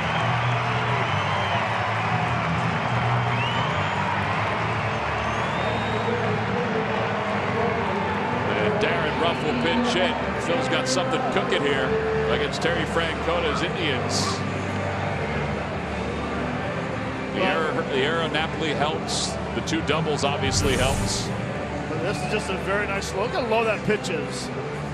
Does a nice job hitting that ball past the hot corner at first. Look at the concentration, staying on that ball, driving at the right field. And what I loved is that Cesar Hernandez had a duck. But knowing that the ball was hit the Marlon Brothers left, being able to get to third base very easily and putting yourself in a good situation, first and third with none out. Yeah, because you can now tie this game up with just a simple fly ball. I mean, it's not a simple game, but a simple fly ball. Certain players make this game look simple. Let's see if Darren can make it look simple here. And a ground ball back toward the middle. Lindor has it, flips to second for one. The Phils will tie it up. It'll be a double play, though. So no RBI, and it's a 3-3 game. 6-4-3 double play. Lindor is very smooth out at shortstop.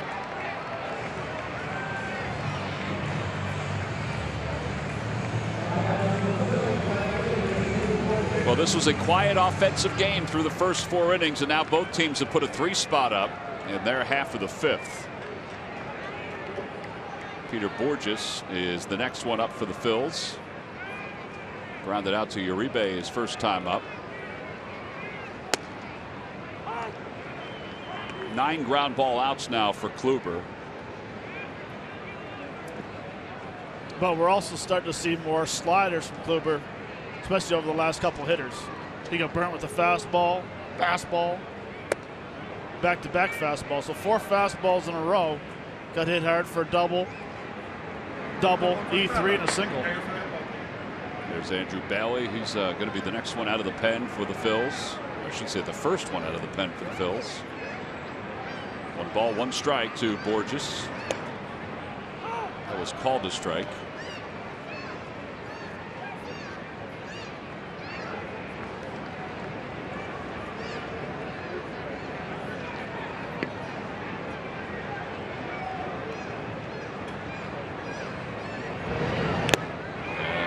Tip hung on to by the catcher. Yan Gomes. Side is retired, but the Phils do score 3 in the inning. They're not all earned runs, but they're still runs.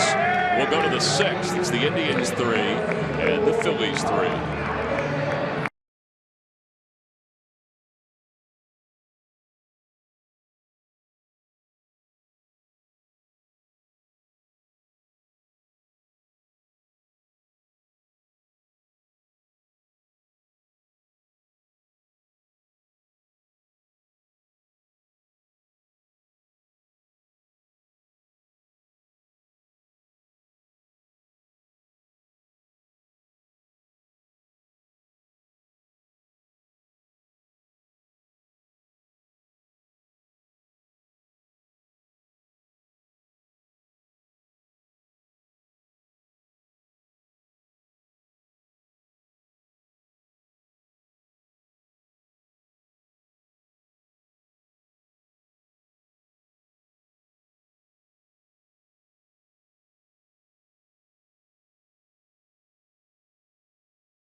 Cross Philly of the Week has enjoyed the first month of the 2016 season.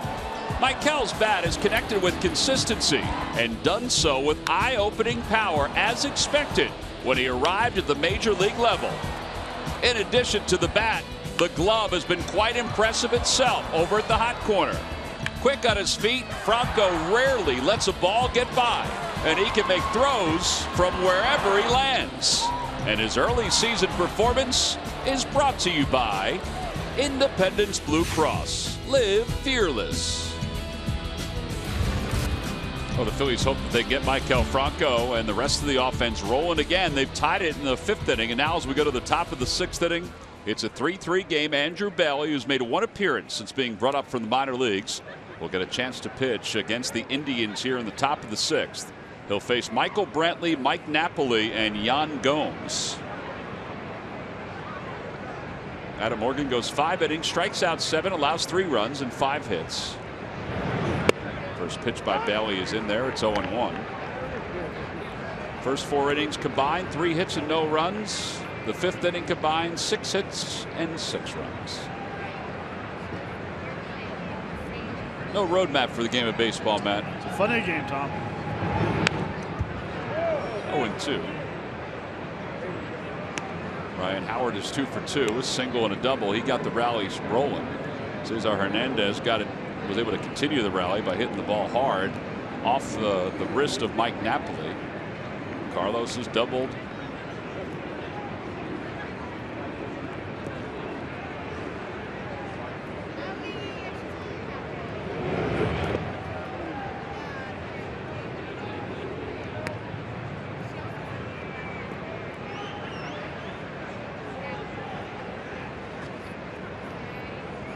By the way, that scoreless streak the Phillies pitchers had, the 26 straight innings, not only gave you an indication of how good they were on the road trip, but it's the longest stretch since they also had a scoreless streak of 26 innings back in 2009. And a strike 3 calls.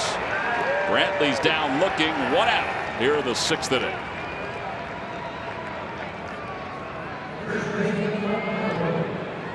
Now, good location on this fastball. Yes, I like the fastball location, but I like the velocity being at 93. Andrew Bailey seems like he's getting stronger as the season's going on. And yes, we're in April still. But we saw in spring training at times he's thrown 88, 89. Nice to see him hit 93 once in a while. Then throw that pitch.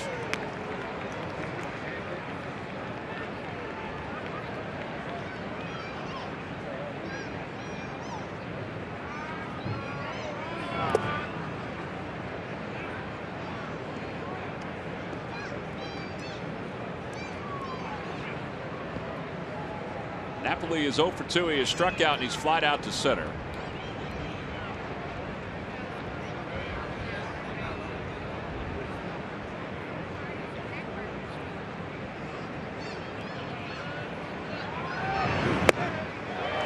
That is a hefty swing right there.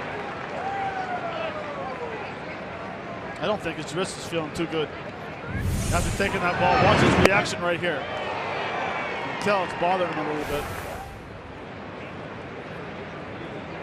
which would be his top hand. On the outside corner, back-to-back strikeouts, looking for Bailey, 2 away. By the way, time is running out for the memorabilia, including game-used jerseys from Ryan Howard and Maikel Franco, the Phillies lineup card from Vince Velasquez's 16 strikeout complete game shutout, and more. You can view the items and place bids online at Phillies.com/auction.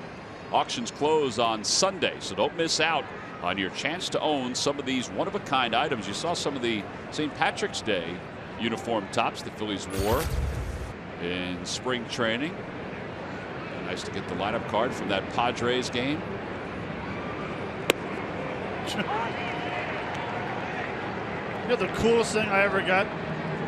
My wife bought me when down here in '09. She bought me a World Series first base. Did you get it signed by anybody? No. That's a good idea. Might take a while to get that team to sign it. That's all right. You should do a tour. You like to drive. I like these curveballs that I'm seeing right now. Got him. He had just struck out the side. Yan Gomes down swinging as Bailey comes out throwing up K's. Frontwards and backwards. We'll go to the bottom of the 6th.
Is brought to you by Xfinity. Xfinity X1 will change the way you experience TV. By McDonald's. Jumpstart your morning with a hot or iced McCafe coffee, now starting at just $1. And by Nissan. Choose Nissan today for great offers on our most exciting lineup ever. Shop ChooseNissan.com. A view of the Authentics section here at Citizens Bank Park. We were just talking about now the auction's going on, but you can get some of the authentic stuff, the memorabilia here at Citizens Bank Park right along the concourse. Yes, it's cold even for the authenticator. Here's Odubel Herrera to lead it off as we move to the bottom of the 6th inning. Phillies and the Indians tied at 3. First pitch to Odubel is in there. Boy, Billy was really good, huh? He was very good. His breaking pitch was way better than what we saw in Milwaukee. It was just sharper. A little fired up too. First time pitching here.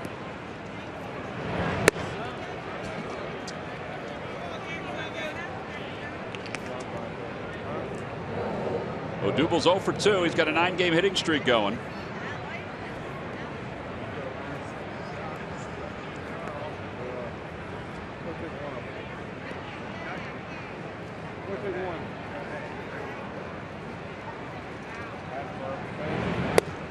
Not only that, but he's reached base safely in 19 consecutive games.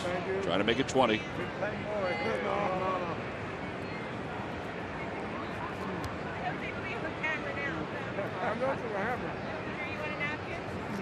I'm not gonna drop anything, trust me.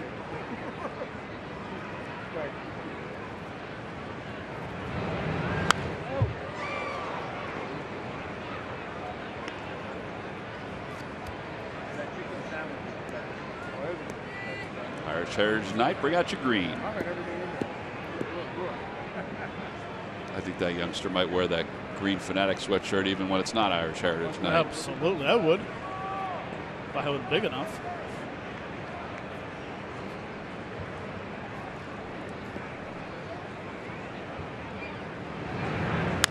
Chopper right side, and that's going to sneak into right field, a base hit. Kipnis thought that Napoli was going to go for it. He broke it down, and Napoli curled to the bag. A leadoff single here in the 6th inning. Well, when things go well for a hitter, these are the knocks you get right here. I got it, you take it, nobody gets it. You can see right here, Napoli goes to his right, then stops. But he freezes in time. I mean, he made the right choice because that's not his baseball. That's not the ball he wants to play to make right there. Yeah, I don't know if even if Kipnis had fielded it, if he would have got no double. So now Galvis is up. He's 0 for 2. Will he try to sacrifice? We shall see.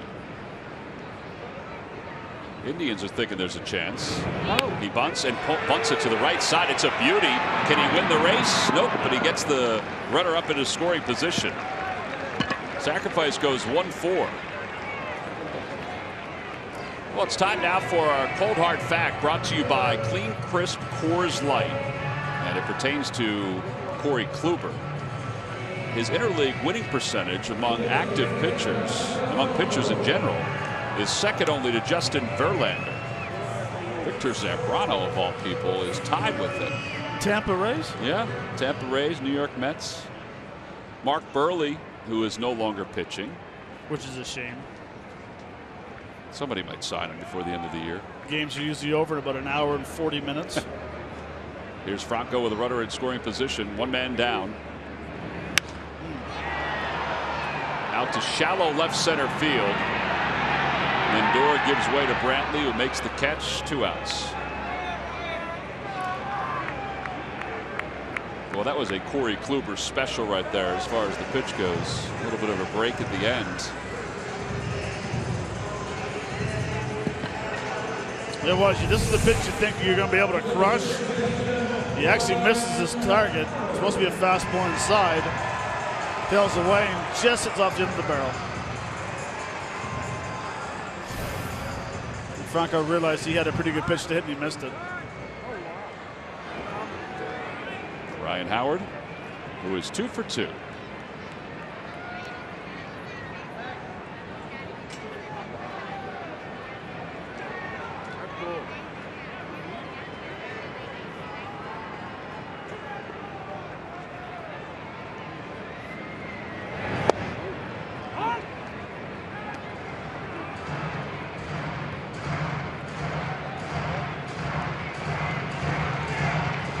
Taking that pitch right there, you're just hoping.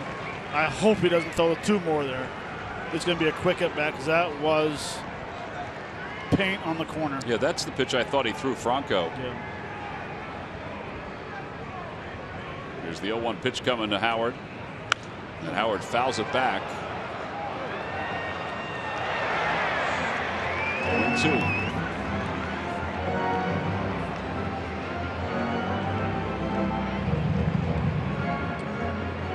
I think Ryan would like to have that pitch back. That was supposed to be an elevated fastball. It wasn't elevated very much. Now see if he can make a mistake 0-2. Boy, that's a close pitch. He watched it the whole way, though. Kluber was ready to exit stage right.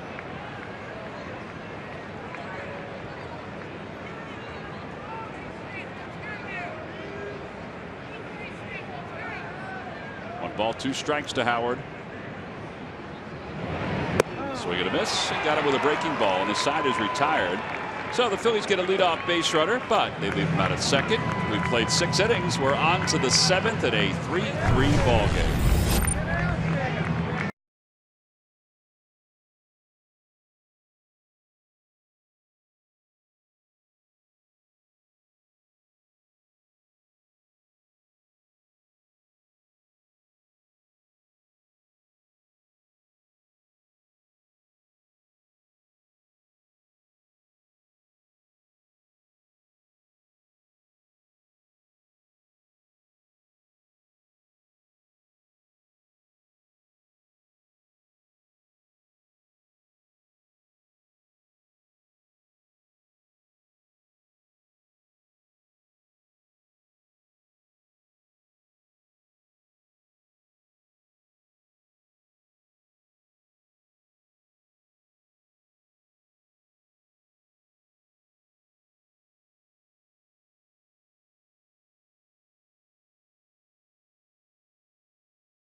Nice to have a little luck in the Irish. The Phils and the Indians tied at 3 as we go to the top of the 7th inning. As our Delaware Valley Honda dealers game summary will tell you, Carlos Ruiz has an RBI double. Jason Kipnis has a 2-run home run. Corey Kluber 6 solid innings so far. He's allowed 2 earned runs. He's also gotten the first extra base hit for an Indians pitcher since '08. We start the top of the 7th inning, and the breaking ball throwing Andrew Bailey starts Marlon Byrd off with a strike. Bailey struck out the side in his first inning. It's the first time since 2013 he's done that. Swing and a miss. It's 0-2. He's got a little hype on his fastball tonight too. He does, and he has good location with his heater. It's the first fastball we saw in 5 pitches. Fastball away is what Ruiz wants. Get it out there.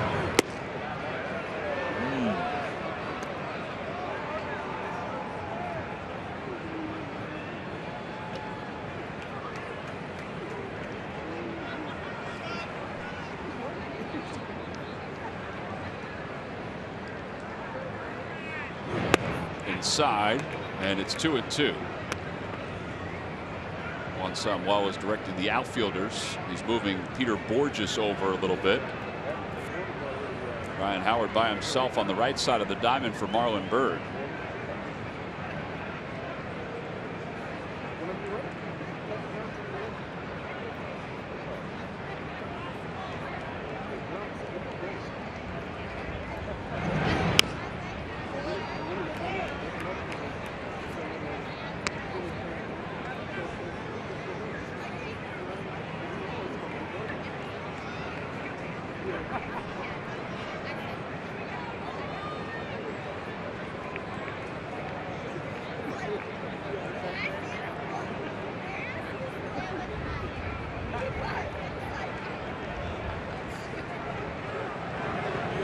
Fastball swung on and missed. 4 consecutive strikeouts for Andrew Bailey. That's 11 strikeouts now for Phil's pitching. Time now for the Jeep Stuff the Fans Trivia Quiz answer. All right, Matt, what team was Terry Francona the third base coach for before becoming Phillies manager in '97? Detroit Tigers. Detroit Tigers is correct. Log back on to Phillies.com to find out if you're the winner of the Phillies prize pack. Look at that one quick.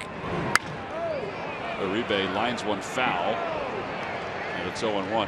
Francona, after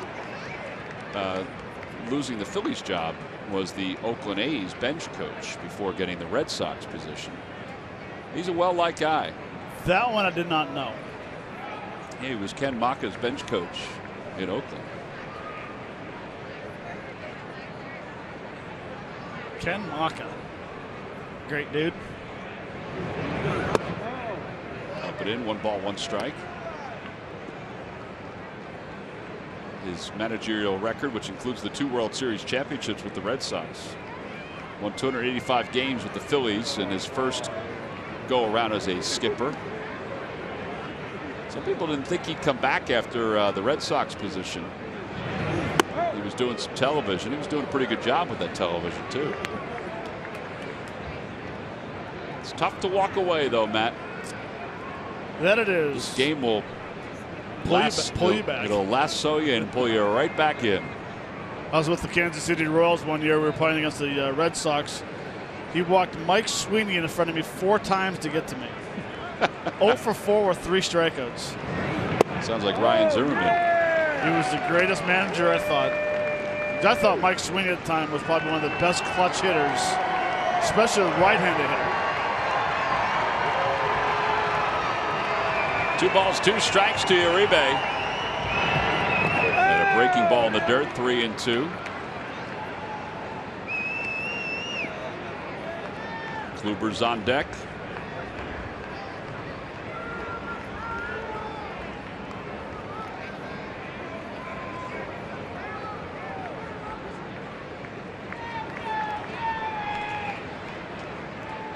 Now, a situation like this, you have the pitcher on deck.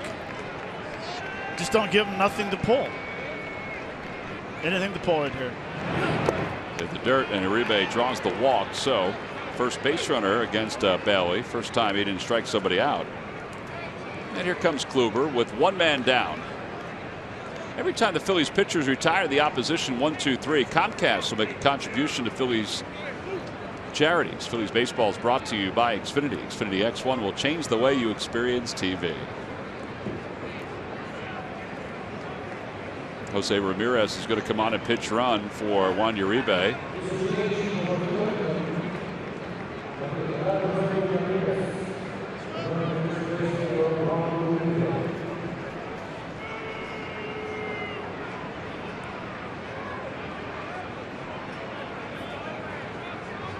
Bob McClure out to the mound. This is interesting. Now they're trying to get somebody up and warming in the bullpen, so that's the big reason why Elvis Araujo is out warming up. But Davis is the on-deck batter. He's a right-handed hitter. They're also going over the scouting report as far as the bunt goes, I would think. Well, I would hope not. I was going to say, because it's either you're coming in or you're going to the line. You know, I think what it is just kind of slowing them down a little bit. Maybe how do you feel about slide stepping in the situation? They're bringing the pinch runner in, hold him a little longer. You know, Andrew Bailey does have a big leg kick to home. I was just throwing it out there. After I said it, I'm thinking they're not going to talk about it. Well, if it was first and second situation. No, you're right. But then I started trying to figure out, well, what is he going out there for? Franco is creeping in at third. And Ramirez draws another throw.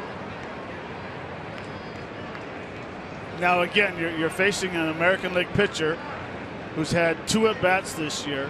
Don't make his job easy by just throwing fastballs. Throw some curveballs. Try to get him to pop it up. And he bunts it toward the right side. Bailey has it. Sacrifice is successful. 1-4 on the putout.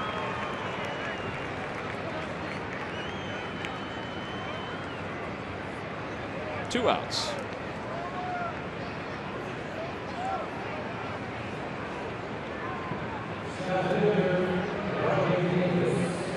So Rajai Davis, who has an RBI single, he was part of that 3-run 5th inning.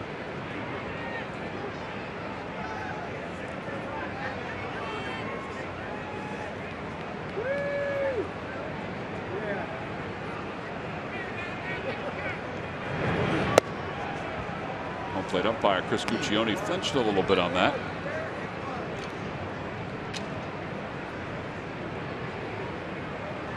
Actually, a pretty good pitch. It was a slider.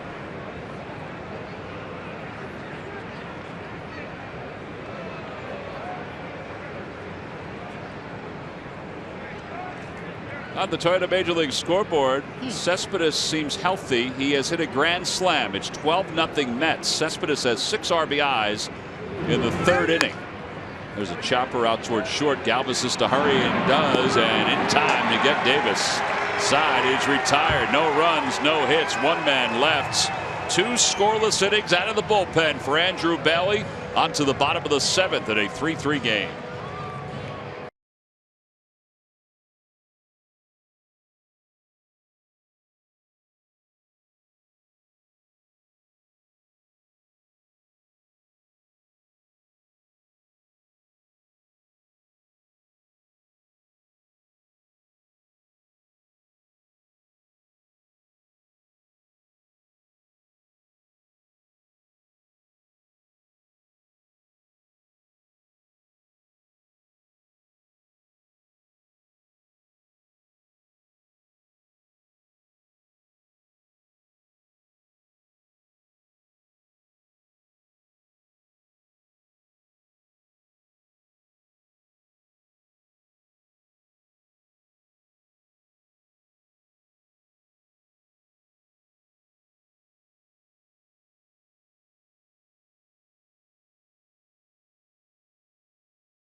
And the Indians locked in a 3-3 game, each team with 5 hits so far.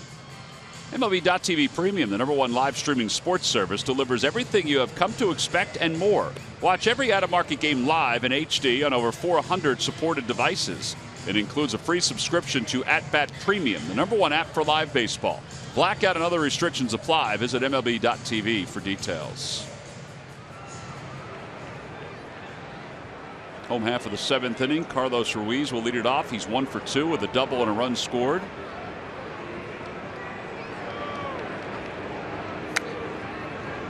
It'll be Ruiz, Hernandez, and David Lowe. Pitcher spot is due up 4th.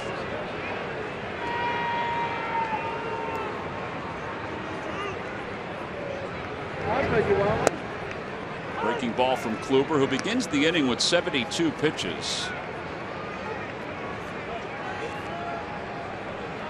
Like a blink of an eye. Only at 73 after that first one to Ruiz. When he won the Cy Young Award back in 2014, he had 18 wins and 34 starts. He had 169 points, which was 10 more than Felix Hernandez. That one didn't come all the way back. 17 first place votes to Felix Hernandez's 13.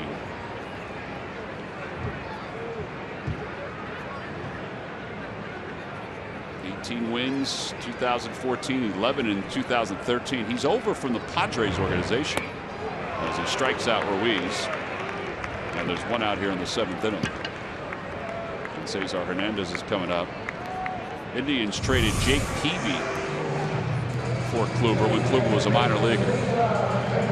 Isn't it amazing some trades that you make and all of a sudden it just comes back and saying, man, what if? It's remarkable.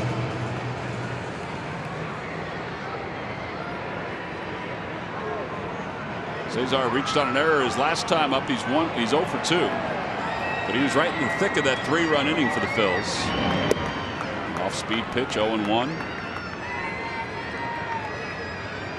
He's 0 for 2, but his last at-bat, you'll take that over because you did your job by hitting the ball to the right side and advancing shoots from 2nd to 3rd.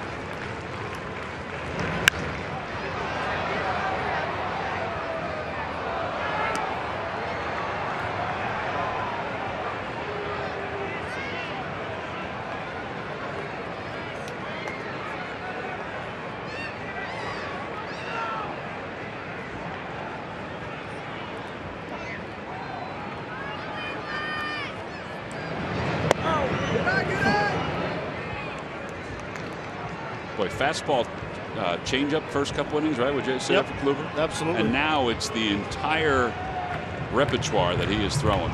It's that hard slider that he throws with a slurve.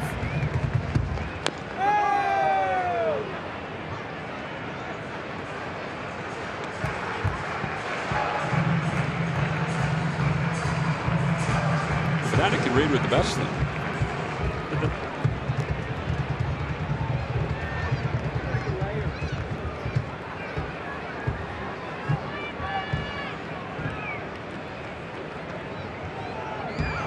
Outside.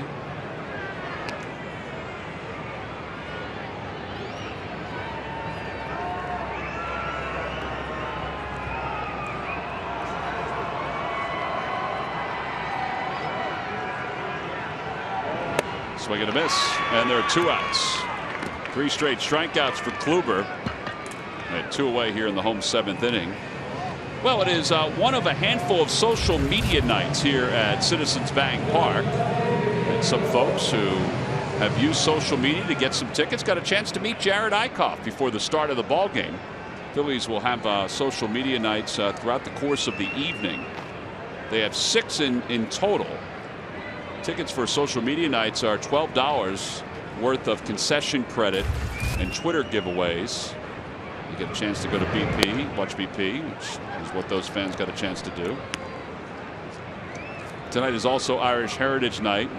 The biggest of leprechauns has a well, pretty good seat.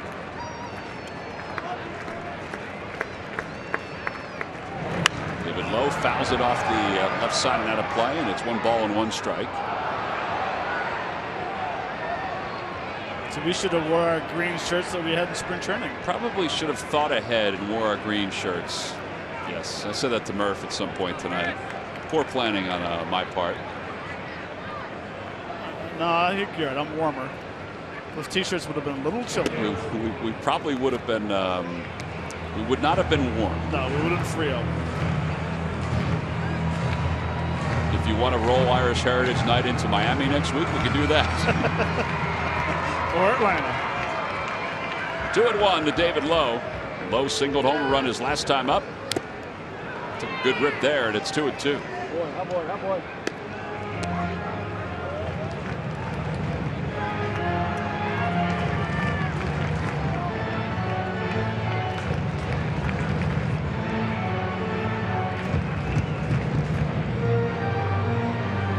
I believe that was the hardest pitch he's thrown on the night at 94.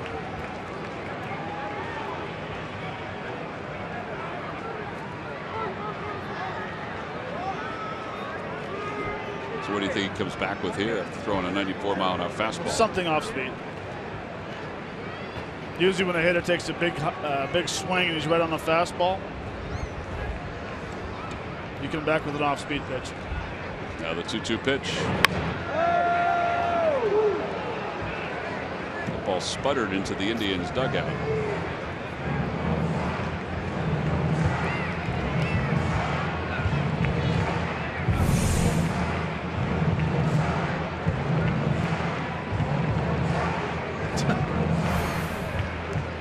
Philadelphia police officer and Starr, who is one of the security folks, they couldn't tell how hard that ball was going. 2-2 pitch again. Just missed inside.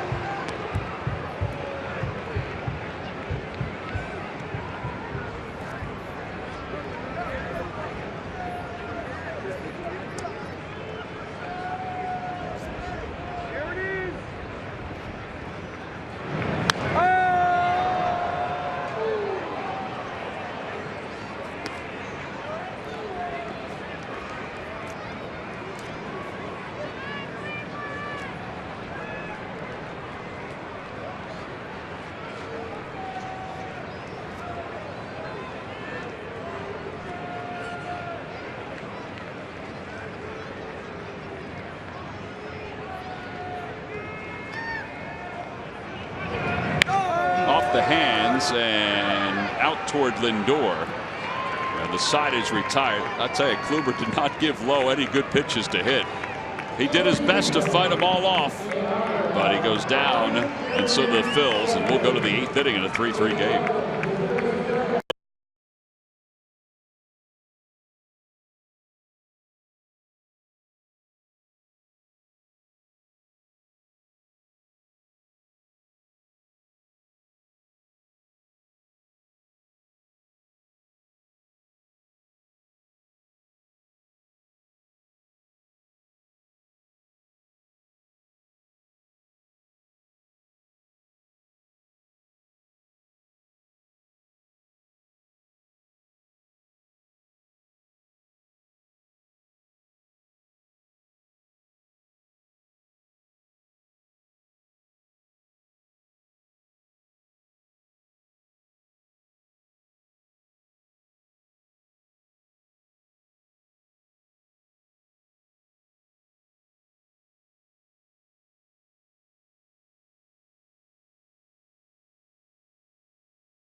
Brought to you by your local Ford stores. By Jefferson. Call 800-JEF now or visit jefferson.edu. And by the Pennsylvania Lottery. Play Escape to Margaritaville, the new instant game from the Pennsylvania Lottery. Players must be 18 or older. Please play responsibly. Well, Patio Furniture was singing Irish Eyes in between innings, and even the Fanatic is getting into the Irish Heritage Night with the green silly string. Poor Patio Furniture, all he wanted to do was entertain the crowd. Well, we'll go to the 8th inning, and while the Fanatic continues to entertain the crowd, Elvis Araujo is coming out of the bullpen, and he will face Jason Kipnis to start things off. Well, great job by Andrew Bailey. 2 scoreless innings, 4 strikeouts. First pitch from Araujo. Let's take it down low.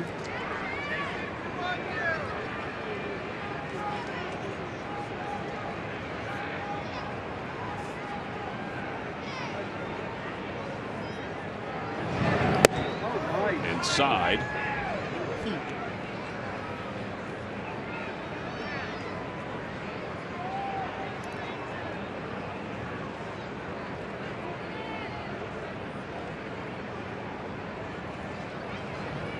Outside 3-0.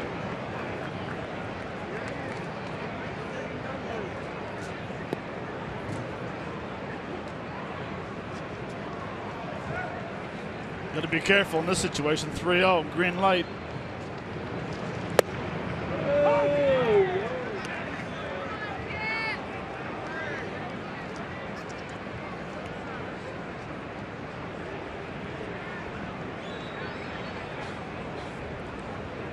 Three balls and 1 strike to Kipnis. Inside, ball 4. So a leadoff walk here in the top of the 8th inning. The Phillies do have 2 other pitchers warming up at the pen. Neris is warming up, so is David Hernandez. As Francisco Lindor is coming up. Let's check in with Greg Murphy with the Major League Notebook. All right, thanks, Tom. Well, only one story in the Major League Notebook tonight, but it is certainly a good one and worth telling. It has to do with Francisco Lindor, who's coming up to bat right now for the Cleveland Indians. And last night here in Philadelphia, you see, the Indians had an off day in Philadelphia yesterday, and Francisco decided to spend his time helping some of the youth here in Philadelphia as part of the junior RBI program that is run by John Joaquin and his staff here at Citizens Bank Park. He made his way over to the ballpark last night on an off night to meet with kids from ages 8 to 15 and to talk to them about baseball and about life and about his story and how he got to the big leagues. As the Phillies able to turn 2 on Lindor right there.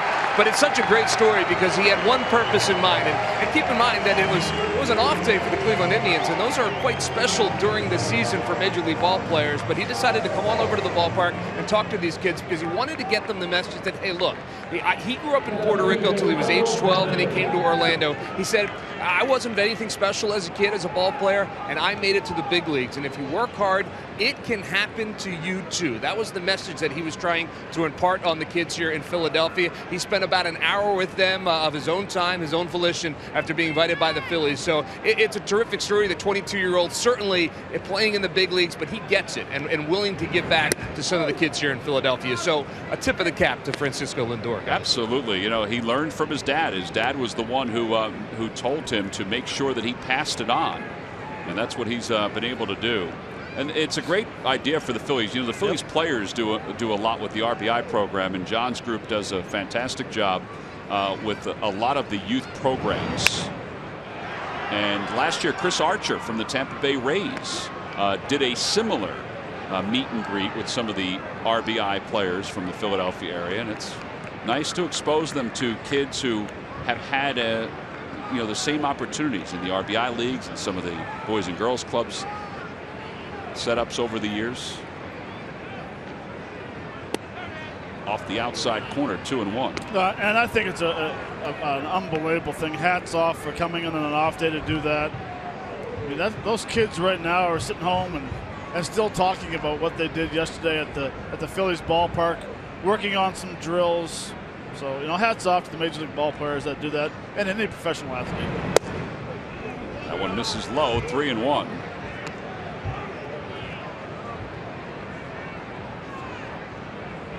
And I shouldn't just say professional athletes, people in general that do those type of things. Outstanding.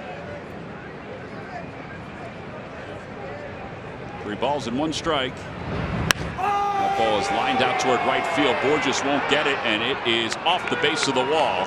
Brantley's on his way to second, and he'll get there standing. Boy, how big was that double play? A runner in scoring position now for Napoli. Here comes Pete Mackanin.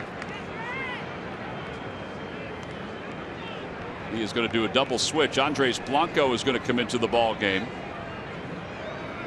So Hector Neris, it looks like, will be the new pitcher for the Phillies. And then Blanco is going to come in to play second base for Cesar Hernandez. So a pitching change here at Citizens Bank Park in a 3-3 game in the top half of the 8th inning.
Chevrolet. Sunday, May 15th, when the Phillies take on the Cincinnati Reds. A bat and ball set free to fans 14 and under. And also the game, it's Nemours Kids Run the Bases. Tickets can be purchased anytime by going to Phillies.com.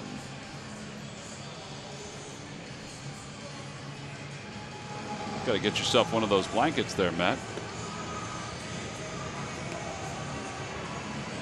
Maybe give the Fanatic a call and see if you can get them to give you one. They look absolutely cozy in that thing, don't they? Yes, they do. I don't know if they're still feeling the same chill that everybody else is. Here's Hector Neris. Neris is on with a runner at second base facing Mike Napoli. Napoli tonight is 0 for 3 with a couple strikeouts.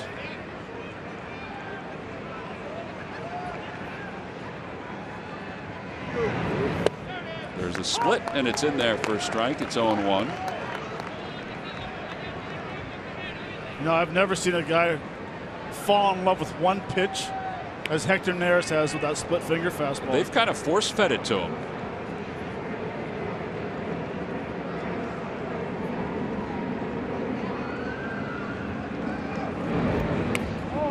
There it was again. And look, a normal split finger fastball drops straight down.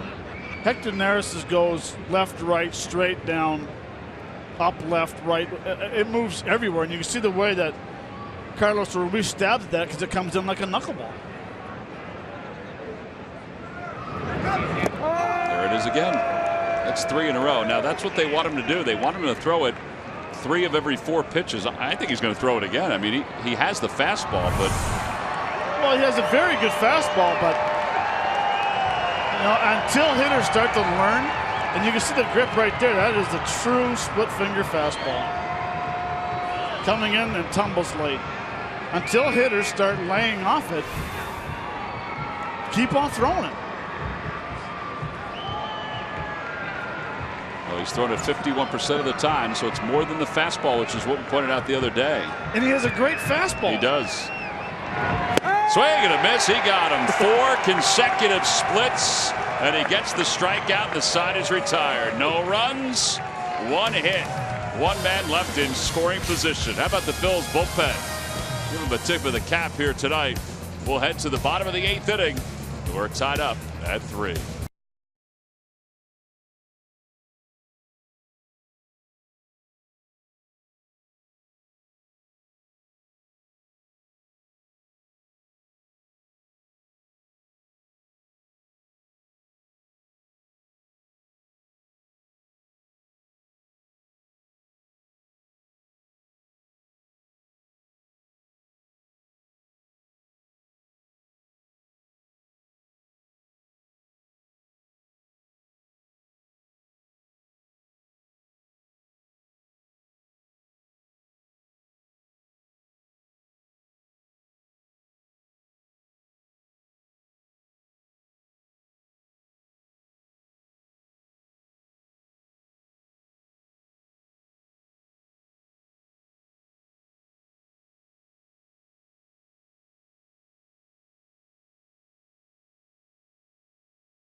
For a Hyundai defensive play of the game. Well, he's entertaining, and he's got great hand-eye coordination. This came off a line drive from Napoli, who center field. Turned around a little bit, but made a very nice basket catch. Good concentration right here. Almost squirts out, but it didn't. I think we've seen that catch before, haven't we, Tom? Yes, we have. That is your Hyundai defensive play of the game, brought to you by your local Hyundai dealers. I wonder if we'll see it again as the years move on. I hope not. Well, he's got it patented down. Hector Neris has that split patented. He was able to get the last out. So now as we go to the bottom of the 8th inning, Andres Blanco will lead it off against Brian Shaw, the 28-year-old from Livermore, California. Delivers a strike, and it's 0-1. Brian Shaw first came to the big leagues with the Arizona Diamondbacks. was a relief pitcher all the way. In fact, in 2014, he led the American League in relief appearances with 80. This year, so far, in 10 games, it hasn't gone all that well as far as base runners are concerned, but he does have 13 strikeouts and 8 1/3. His problem is he's given up 3 home runs. Yeah, too many pitches down the middle of the plate. Blanco pops it up back a third. Lindor, the shortstop, in foul territory, makes the catch. 1 away. Shaw has a good fastball, as you saw right there. The scouting report on him is a cut fastball slider change. No 4-seam, no 2-seam. A lot of cutters. And he throws his cutter hard, 91 to 94.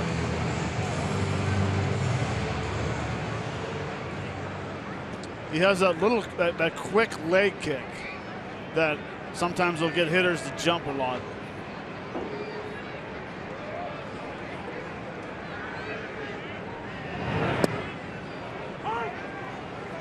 Pretty natural cut there too on his fastball. That's a true cutter, right to left. 94 cutter, huh? Wow. And he comes back with that. That's a slider, and it's 0-2. Second round pick by the Diamondbacks in 2008. He was part of a three-team trade between the Indians, the Diamondbacks, and the Reds. It's part of that Shin-Soo Choo trade. And Borges lines it to Napoli, 2 outs here in the 8th.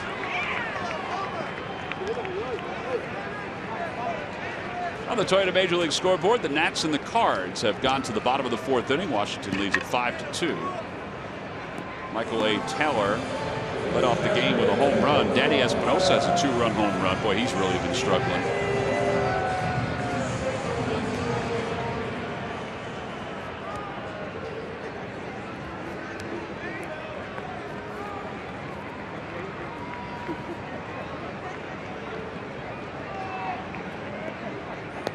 So Odubel's up with 2 men down. Hits it sharply back toward the middle, off the glove of Kipnis, and Odubel Herrera is aboard. Should be with another knock. Should be a base hit. Even if Kipnis makes this play, it's going to be a tremendous, awful hard play to get Herrera to first base.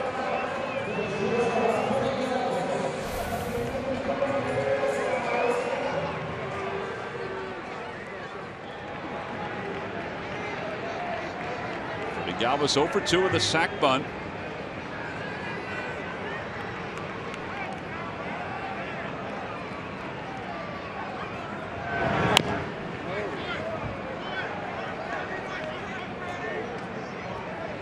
Looks like they have scored that a base hit.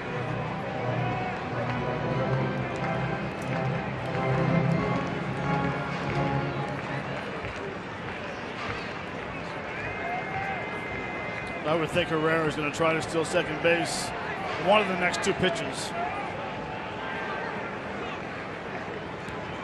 And he is out at first base. Quick feet by Brian Shaw. Odubel thinks he may have gotten in there. They're going to hold the Indians for a moment. At least it looks like it. Boy, he was frozen and his feet were spinning. He is out.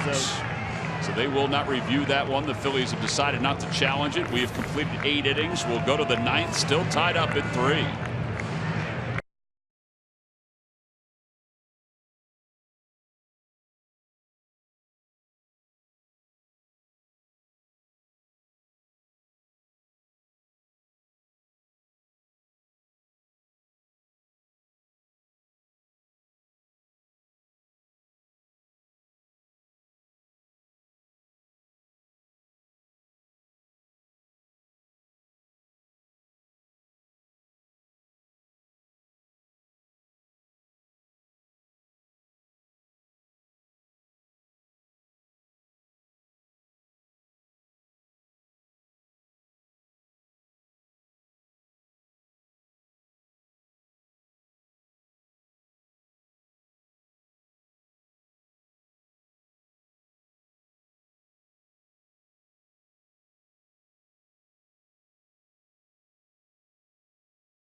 Students join Ryan Howard and his teammates as they act out scenes from a book in the Little Rhino series during the Little Rhino read-along on June 8th. Proceeds benefit the Phillies MLB Urban Youth Academy through the Ryan Howard Big Peace Foundation. Go to Phillies.com/read-along for more information. Go to the top of the 9th inning, and Hector Neris will continue. Yan Gomes will lead it off. Gomes takes a split low. It's 1-0. Gomes is 0 for 3, has struck out twice.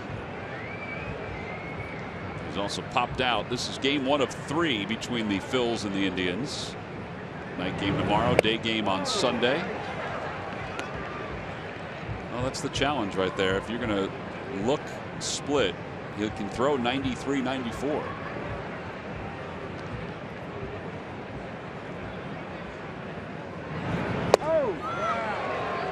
And I would hope that hitters and whoever's listening who's playing baseball, you never look for a split, because maybe 1% of the time it's a strike unless you swing at it. Like there. It's a pitch for design to land a few inches behind the home plate. It's a computer.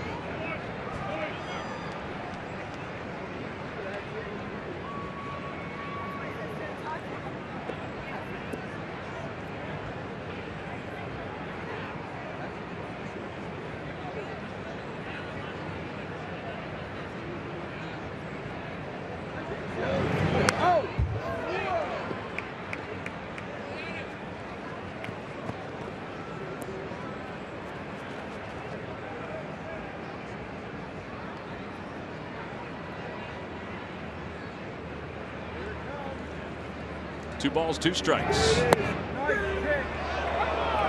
Just outside. 3-2.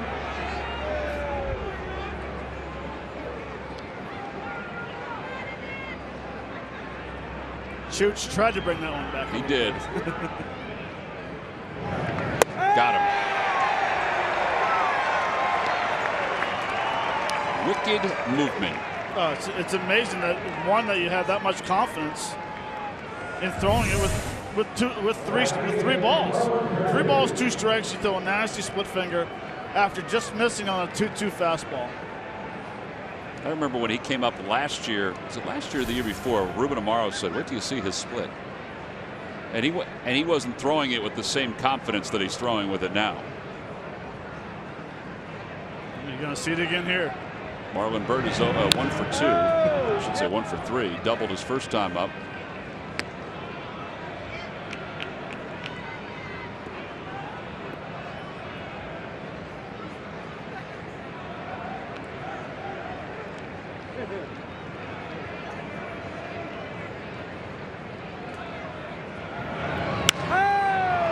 Ball right field. Borges dancing around and making the catch. 2 away. And now Ramirez will bat for the first time. He came on the pinch run in the 7th inning. Hector Neris got away with that one. He did. That was up. That one was up. That was a flat sinker, or I'm sorry, a flat split finger. All right, so when you get away with it like that, is it because the hitter's thinking, all right, it's going to drop down behind home plate, or does he just miss it? He just misses it. Okay. Overswings. And Marlon realizes that he just missed it. Jose Ramirez hitting .298. A home run and 7 runs batted in. Yeah, he does think he just missed it. But honestly, though, you usually don't miss a hanging split. You don't. Easier said than done. For some reason, though, I mean, how many times in baseball do you see a hanging split finger, a hanging curveball, you know, a little cement mixed slider that doesn't break, goes 100 miles? Like that was a split up in the zone.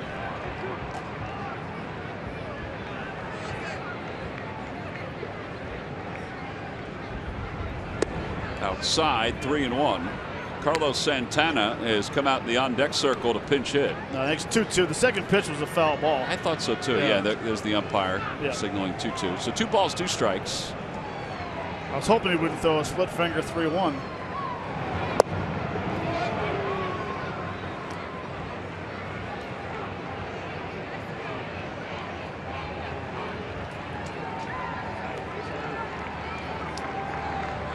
Santana.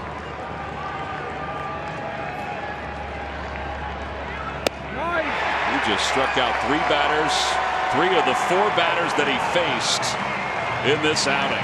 Nothing across for the Indians. Hector Neris is evolving right before our eyes. That strikeout now sets up Freddie Galvis, Maikel Franco, and Ryan Howard as we go to the bottom of the 9th inning here in Philadelphia.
Expert analysis and reports direct from Chicago and the NovaCare Complex on Draft Central tomorrow night at 6 and 11 on Comcast Sportsnet. Hector Neris has set up this bottom of the 9th inning in a 3-3 game. Zach McAllister will be the new pitcher for the Indians. He's a big fella. He's 6'6", 240 pounds. Former 3rd-round pick by the Yankees in 2006. Acquired by the Indians in a trade for Austin Kearns back in 2010. Feels like Austin Kearns has been out of baseball for like 20 years. Oh, I know. Well, McAllister, big fella, big arm. Fastball 92, 95. Cut, fastball, slider. Power arm.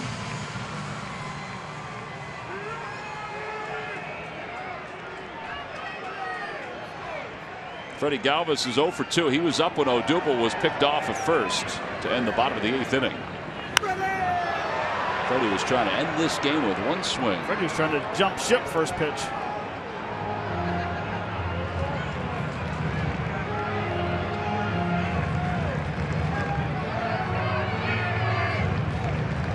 Maikel Franco is on deck, then Ryan Howard. Here in the bottom of the 9th inning. 0-2. On the Toyota Major League scoreboard, Marlins shutting out the Brewers 4-0. Justin Bour, a 3-run home run. He also has an RBI double. Ichiro Suzuki picked up his 500th career stolen base. Marlins playing on the heels of D. Gordon being suspended for 80 games for PED use. Won the National League batting title last year and signed a big contract with the Marlins, and now will forfeit nearly $2 million of his salary because of the suspension. He shocked the world twice, winning the batting title last year and getting caught cheating this year. In the dirt, 1-2. I don't think anything surprises anybody anymore, honestly.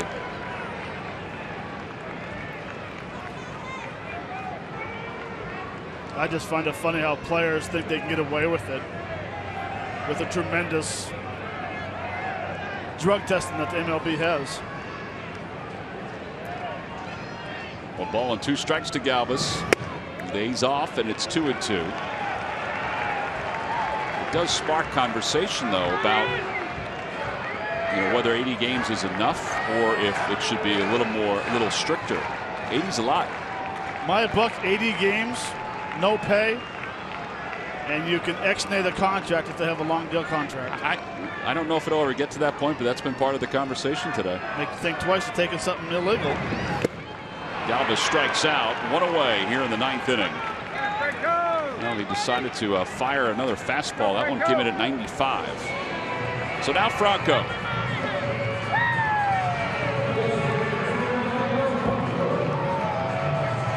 This has not been the best of bullpens in the American League. They're 13th in earned run average. The ERA of 4.10 as a team. But this guy's been really good. So is their closer, Cody Allen. They also have Jabba Chamberlain, Tommy Hunter, who was at it today. Former Phil Jeff Manship. Former Phil Danny Otero, even if it was only for a short period of time.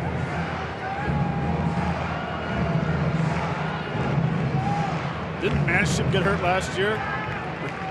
2 years ago, covering first base? Oh, on a base hit. On a base hit. Or he thought he was getting a knock. And a line drive, base hit to right field for Franco. So he's aboard with 1 out here in the 9th. And Ryan Howard is coming up. That's a good-looking swing right there. Talk about not trying to do too much as a hitter. Wow. He got out of that pull mode. He said, I'm going to go back and drive this ball to right field. Fastball up in the zone. Getting on top of that ball and driving it to right field.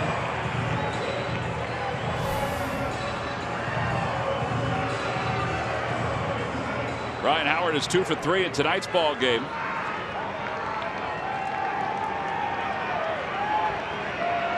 Phillies and the Indians each scored 3 runs in the 5th inning.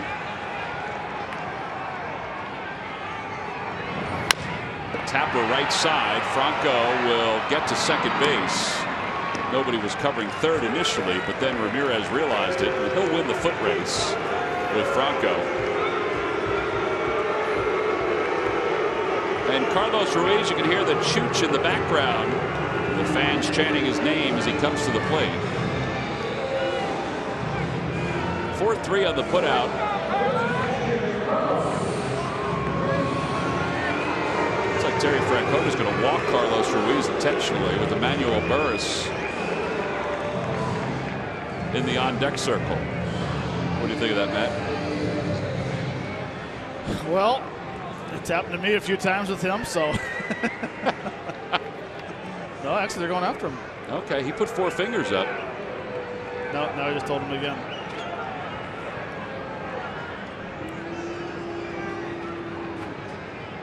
I don't think Yan Gomes even realized it. No, he didn't. So Carlos will be intentionally walked here.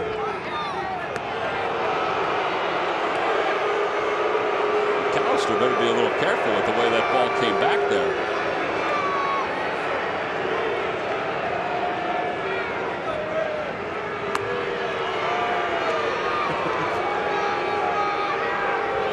Like I said,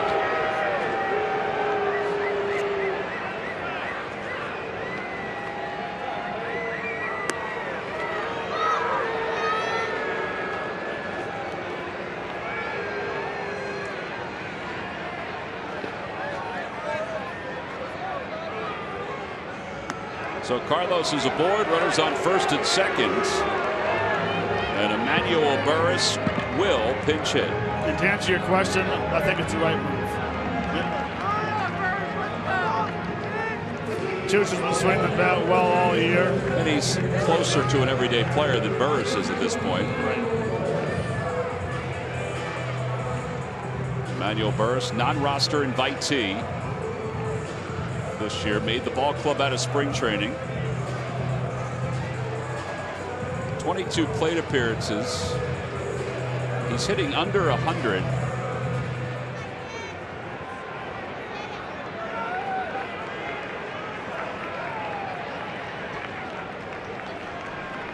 Runners lead off first and second. In the air to left field. And Brantley over toward the line makes the catch. And the side is retired. No runs, 1 hit, and 2 men left. On to the 10th inning. A little extra innings here in Philadelphia in a 3-3 game.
All happened in the 5th inning. Ryan Howard leading it off, crushing the ball to left center for a double. And then Church follows with his job of driving the ball to right field for his 2nd double of the year.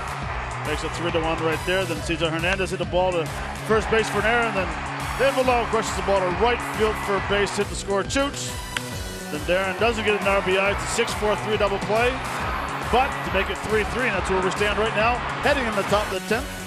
Those are your WB Basin deliveries of the game. We got a little free baseball here tonight at Citizens Bank Park, and you see the extra inning records. The Indians, we mentioned, have played 3 straight 1-run games. They have 8 1-run games this year. They're 0-1 in extra innings. The Phillies are 2-0. David Hernandez will be the new pitcher for the Phils as we start the top of the 10th inning.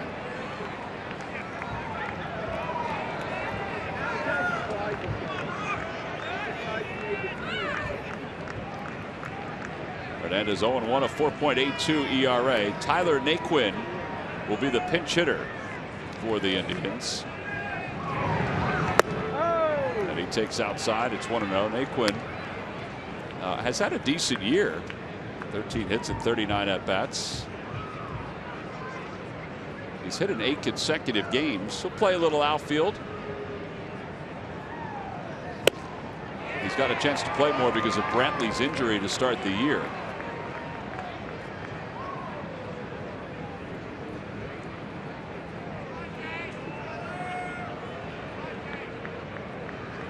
He's got a very quick bat. Fouls it off.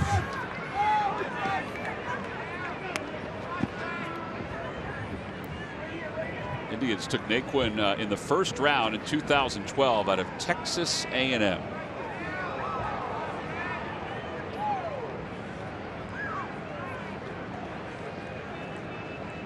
fact, they took him with the 15th pick overall. Not for nothing, but they could have taken another Texas A&M product 15th, and that's Michael Wacha from the St. Louis Cardinals. He was taken 19th by the Cardinals.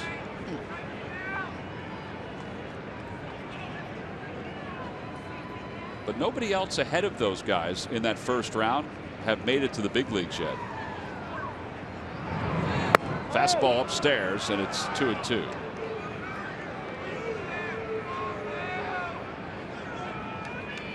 Rajay Davis is in the on-deck circle.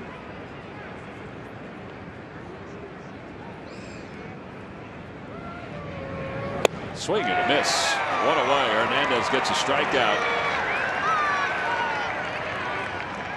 That's 15 strikeouts now.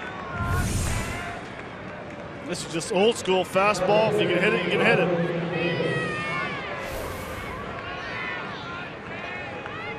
So 1 away, and back to the top of the order for Davis. By the way, Matt, I pressed the wrong button. There have been several ahead of them that have made it to the big leagues, including Carlos Correa, who won the Rookie of the Year award last year. 96. I'd love to see that. Addison Russell also has made it to the big leagues. You missed a few. I did. It's all right. Pressed the wrong button. Here's the 0-1 pitch to Davis. Oh. 0-2.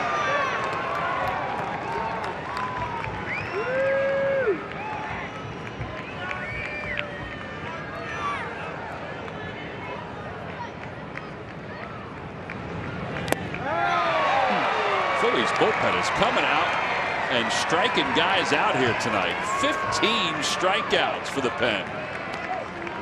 2 outs here in the top of the 10th inning. And here's Jason Kipnis. This is just a nasty breaking ball right there. You think it's a fastball, or you think it's going to stay on top of the plate. Next thing you know, just drops off the table. No, no foul tip.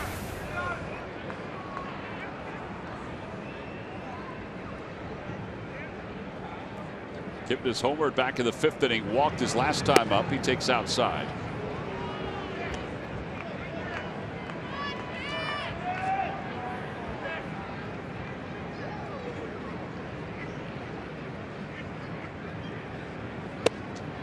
On the outside corner.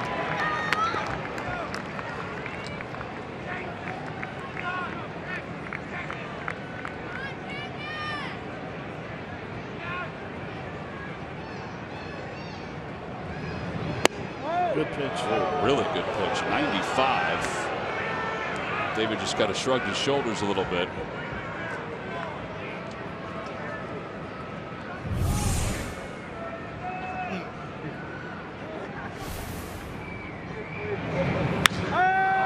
Down the left field line, slicing toward the corner. And out of play.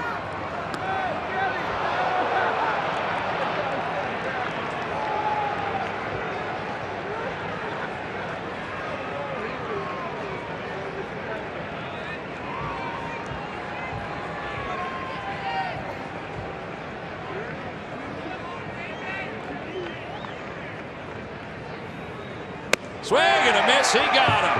For the 2nd time tonight, the Phillies pen has come out firing and has struck out the side. 1, 2, 3 go the Indians. That's 10 strikeouts for the Phillies bullpen. Hernandez gets the first guy swinging, the second guy swinging. Then he goes upstairs to Kipnis and gets him again.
David Hernandez makes sure the Phillies are still even at 3 as we go to the bottom of the 10th inning. 10 strikeouts for the Phillies bullpen. 11 is the season high for the pen. That was against the Mets on the 20th of April. So here's Jeff Manship, 5 2/3 scoreless so far. And he will face David Lowe. And then Andres Blanco. First pitch on the inside corner.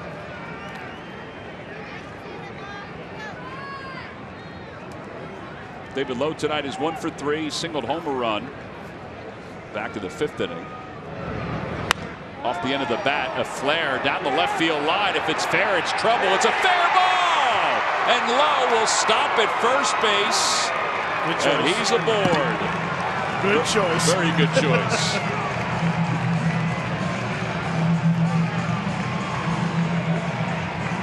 I think that hurt his hands, but he'll take it.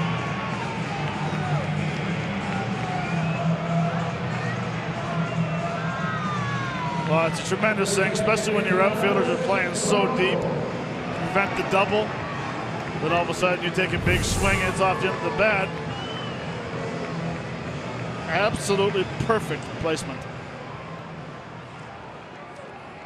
Boy, he's thinking, oh, he's kicking it fair. So now Blanco. Do you bunt? Do you let him swing away? You got Borges in the on-deck circle. You let him swing away. He has been for the last couple of years. Besides Frenchie last year, your best hitter off the bench. It's very true. And I think if this is a situation where you wanted to bunt him, then you would bring in a pitcher maybe to sacrifice bunt as well.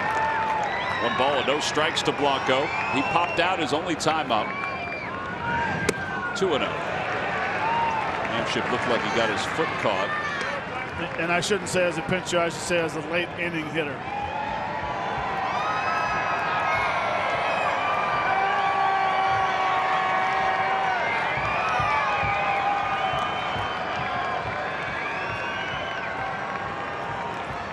Phillies swept out the Nationals after taking 2 of 3 from the Brewers, trying to take game 1 here. That may have been ball 3. It's 2-1.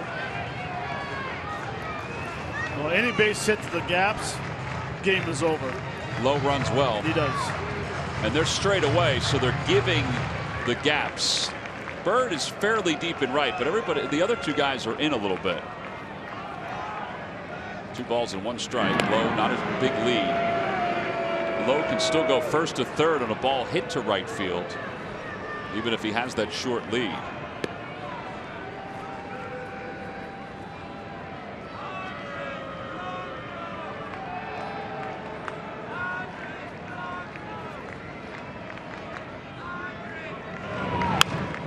Over to shortstop. Lindor has it, flips to second for 1, and they won't get the double play. 6-4 on the putout. Fortunately, the ball was not hit that hard, so they couldn't turn 2. Peter Borges now the batter.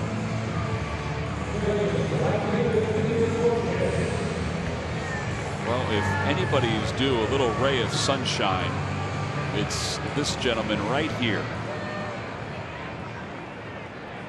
He has done an excellent job out in the outfield so far defensively. His bat, though, has not come around the way he had anticipated. A little inside. Breaking ball that just didn't break. It slipped out of his hand. And again, Manship threw that pitch and looked back at the mound. Kids, that's the proper way to get out of the way of a baseball. Or if you're an adult playing softball.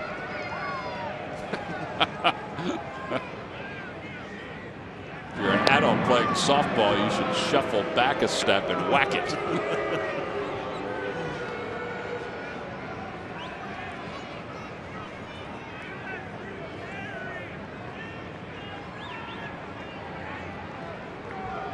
Blanco, a conservative lead off first base. It's 1 ball and no strikes to Peter Borges.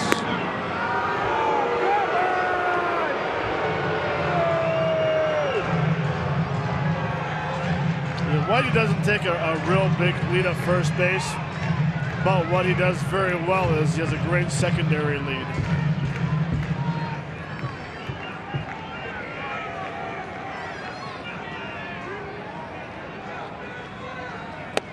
On the outside corner, it's 1-1.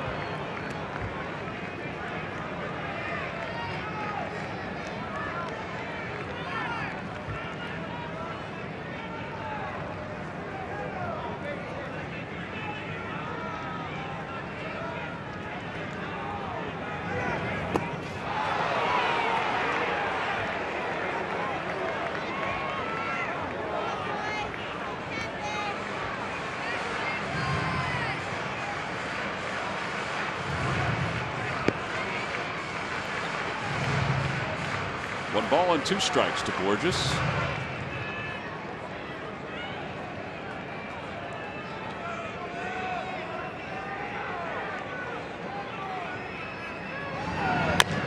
Over toward third, a foul ball. Boy, that would have been interesting.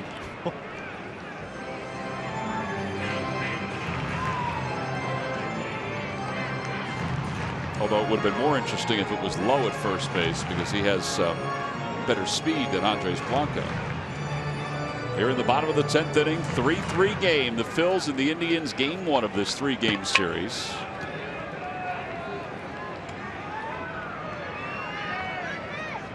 Everybody else in the East, aside from the Braves, have won today or are winning by a comfortable margin. Marlins and the Mets are late. And that's pulled off the glove of the third baseman Ramirez down the left field line. Blanco on his way to third. And Juan Samuel will hold him there. And maybe it is a little ray of sunshine for Peter Borges. That'll go down as a double. It'll be second and third with one man down.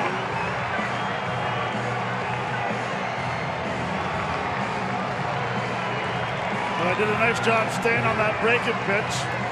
Manship left that pitch up in the zone a little bit. Peter Borges, who has been struggling, but maybe that knock right there will give him some energy and some luck.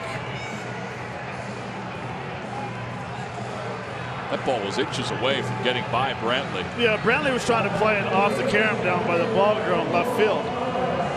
It's a good swing. It's a short swing.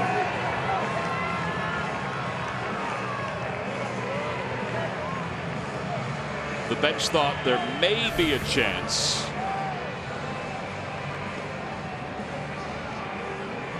So now with the winning run over at third. You figure you have to walk Herrera in this situation and pitch to Freddie Galvis with the bases loaded and 1 out. Well, it was a real quick conversation between Mickey Galloway and everybody else on the mound. Galloway going on the phone. There is bullpen action. There's a righty and a lefty warming up. And they are going to walk Odubel. Yan Gomes just told him, said, hey man, we're going to walk you intentionally. Oh, you have to. That's the right move.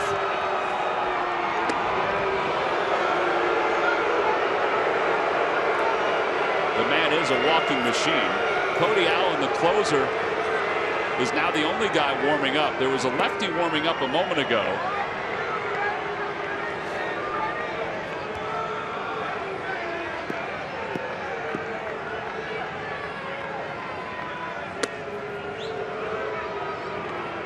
Odubel with 22 walks. This will be number 23. He just said something to Freddie Galvis as he settled back into the box.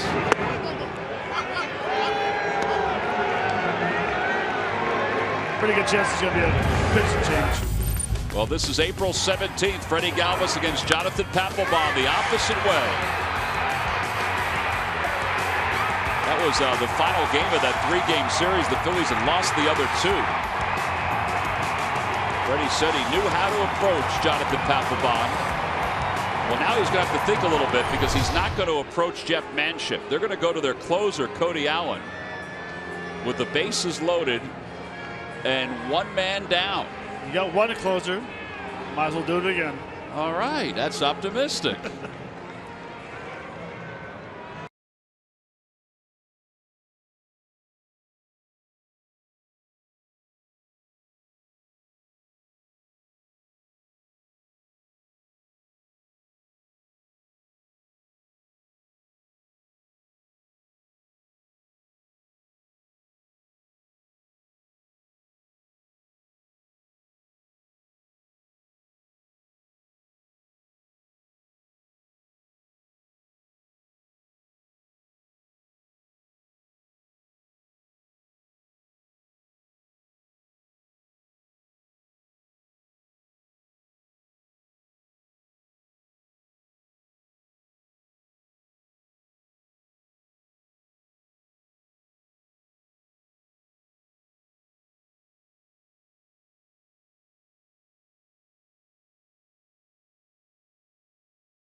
Those yellow dots mean that each of the bases are occupied for the Phillies with one man down. And the closer for the Indians, Cody Allen, who has 8 strikeouts in 9 2/3. Kind of interesting, Matt, that he has 7 saves and a 6.52 ERA. What's your thought as to what Terry Francona wants from him right here?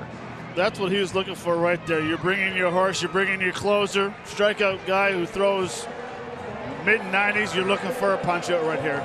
The ERA, the 6.52, they ignored. He probably had a bad outing when it wasn't a safe situation, but Terry's going for the strikeout right now. All right, the guy at third is the most important. That's Andres Blanco. The infield is in. Freddie Galvis is at the plate, trying to win it for a second time this year in the final at bat for the Phillies. And the first pitch to Galvis. Swing and a miss. It gets away for a moment, but Gomes keeps it in front. We're all geared up for a fastball. You're running it through your head thinking, I'm going to get a first pitch cookie and I'm going to rip it, and he throws a breaking ball. Smart. As long as it's in a good spot. On which part? The pitcher. Yes. The approach is smart. The ball's in 1 strike. Bottom of the 10th inning. Galvis trying to be the hero once again. And a fastball right down the chute. It's 0-2.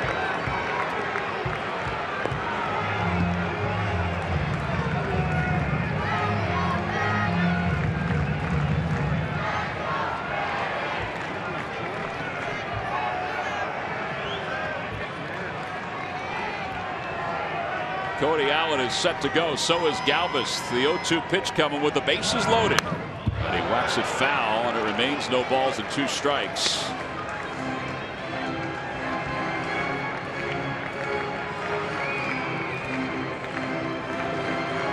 Andres Blanco saying something to Juan Samuel as he takes his lead off third.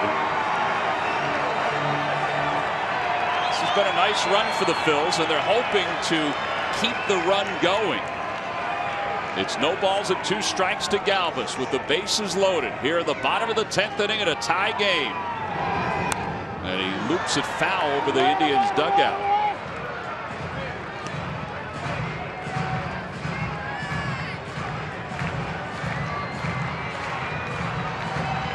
What we've come to learn about Freddie Galvis over the last couple of years is that he doesn't rattle all that easy.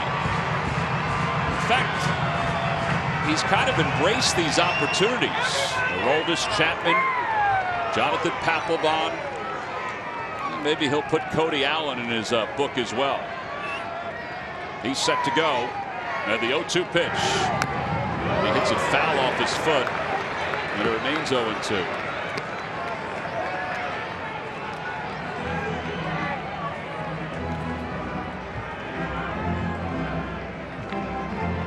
I mean, really, how couldn't you love hitting in this situation? Bottom of the 10th, bases loaded, 1 out. Well, he's fighting right now. It's no balls and 2 strikes, and again the bases are loaded. And the pitch.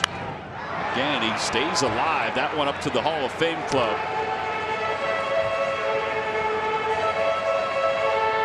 What do you have to be leery about here if you're Galvis? What kind of a pitch because of the way you're fighting off here? Well, maybe don't get too anxious in trying to foul off a high fastball. And he might try to elevate another high fastball here. Depending on how much confidence he has in the catcher, maybe bouncing it. With the bases loaded, the 0-2. He does bounce it, and Galvis strikes out.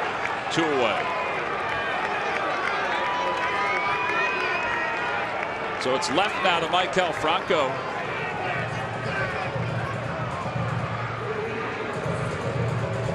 Franco singled his last time up. It's just a nasty breaking ball right here. You get that area where you're fouling pitches off, and you kind of get in the groove of being on the defensive zone of that hitting. Again, not recognizing the pitch, just trying to battle. That 0-1 pitch, that fastball right down the chute, was the one. So now Franco with the bases loaded. See his career numbers with the bases loaded. Let's see if he can add a walk-off to his resume as Blanco takes his lead off third.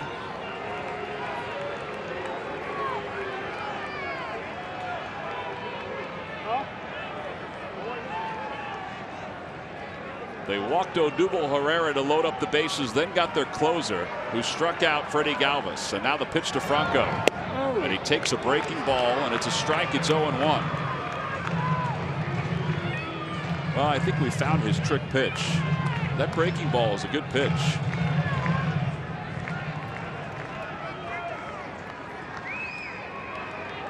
Yeah, he's got a good curveball. Very good curveball. Good fastball, too. Outside, 1-1. Hey, this is the first pitch right here. You can see him tapping the dirt, thinking, I'm going to come inside, making that noise. Then all of a sudden you slide back outside and you throw the curveball. Do you buy that as a hitter? No, you don't even hear it. 1 ball and 1 strike. Franco is set. And a ground ball back toward the middle. Lindor has it, and he flips to second. And we will go to the 11th inning. The Phillies had the bases loaded and 1 man down and could not score. So to the 11th we go. It's a 3-3 game.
Because former Phil Tommy Green is going to break down this ball game. Plus, we'll hear reactions from Pete Buchanan and the players on Cure Auto Insurance presents Phillies Postgame Live.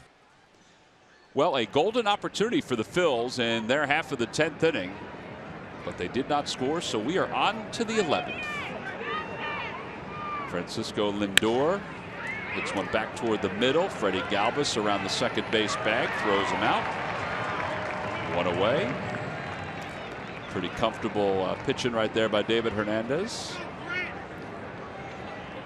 Well, 17 combined strikeouts for the Phillies staff tonight. I mean, that is, I don't know. I don't think anybody anticipated this would be a strikeout staff when the season began. In all honesty, I mean, would you have thought that? 17 strikeouts? No. But leading the league in strikeouts? Oh, no, absolutely not. And not disrespecting the pitchers, that's for sure. No, I just thought going they'd be against more other teams. Yeah, I thought they'd be more contact pitchers as that ball is pulled foul. Oh, nice play, young man. Nice play.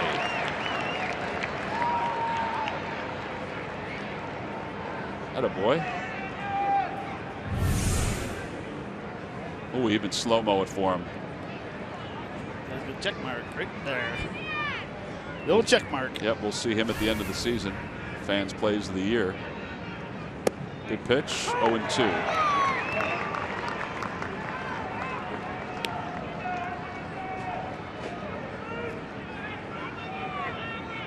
Oh, a no-hitter update.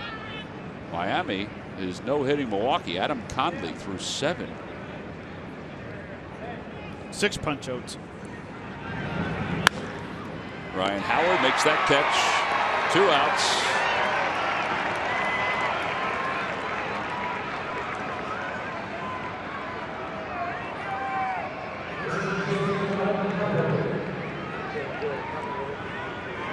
I think Brantley's starting to find the swing a little bit. His timing's getting back.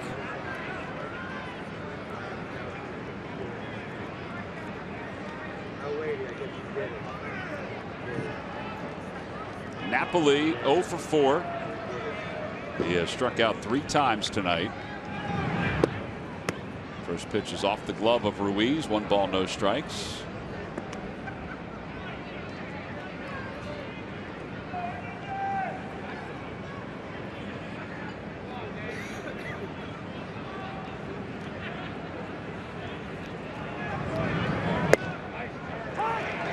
That was a nice curve as that fan bellowed from the seats. 1 ball and 1 strike.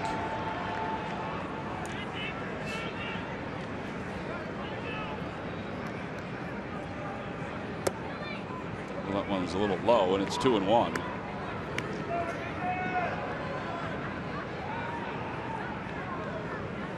On a night where Adam Morgan made his return to the big leagues, went 5 innings, he struck out 7 in 5. That was a career high. 3-1 to Napoli. Andrew Bailey came out firing strikes.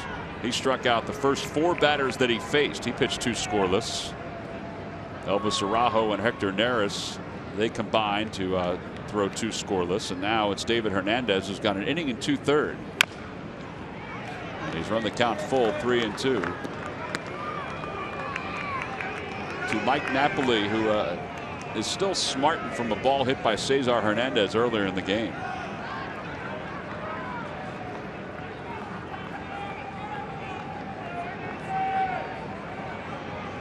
Three-two pitch.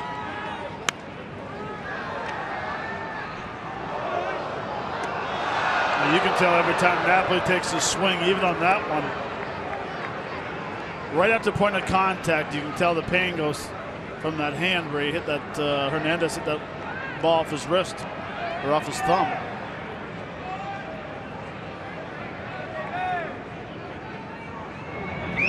Got him.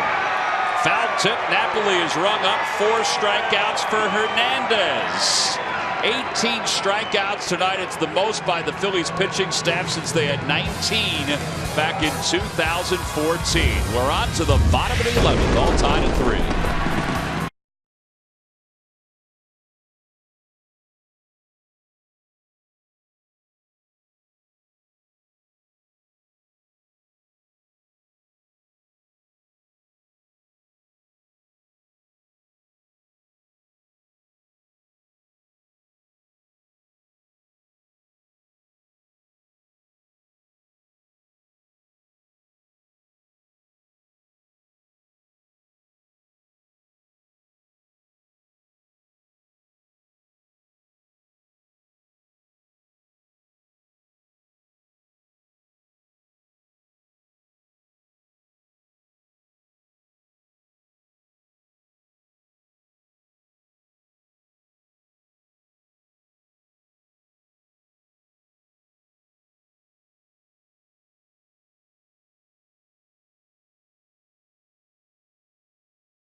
Stick around because former Phil Tommy Green is breaking down the game. Plus, hear reactions from manager Pete Buchanan and the players on Cure Auto Insurance presents Phillies postgame live. Marshall and Tommy Green are hopefully going to be breaking down a Phillies victory. as we go to the bottom of the 11th inning. Cody Allen will stay out there to face Ryan Howard, then Carlos Ruiz, and the pitcher spot. First pitch, a breaking ball outside. It's 1-0. Hopefully they're going to talk about how good the bullpen was tonight and how far Ryan Howard just hit this ball to left center. Brett Oberholzer is warming in the bullpen. I hope you're right. Breaking ball in there. It's 1-1. Overshift is on, as you would expect.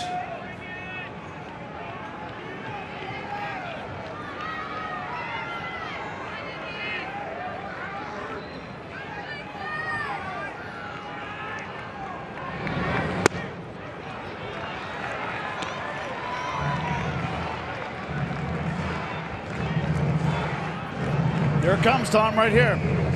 2-1 pitch. 3 straight off-speed pitches. He's got to come with a fastball away. Comes with a fastball in. It's 3-1. And now he's going to have to come with a fastball somewhere, right? Ruiz on deck. And hopefully it's right on the barrel. Carlos has helped the Phil's offense tonight. He was part of that 3-run rally in the 5th inning.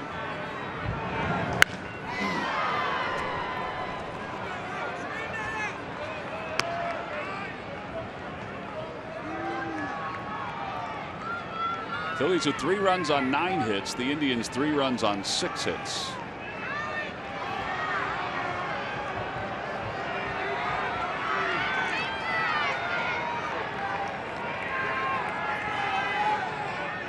Three balls, 2 strikes.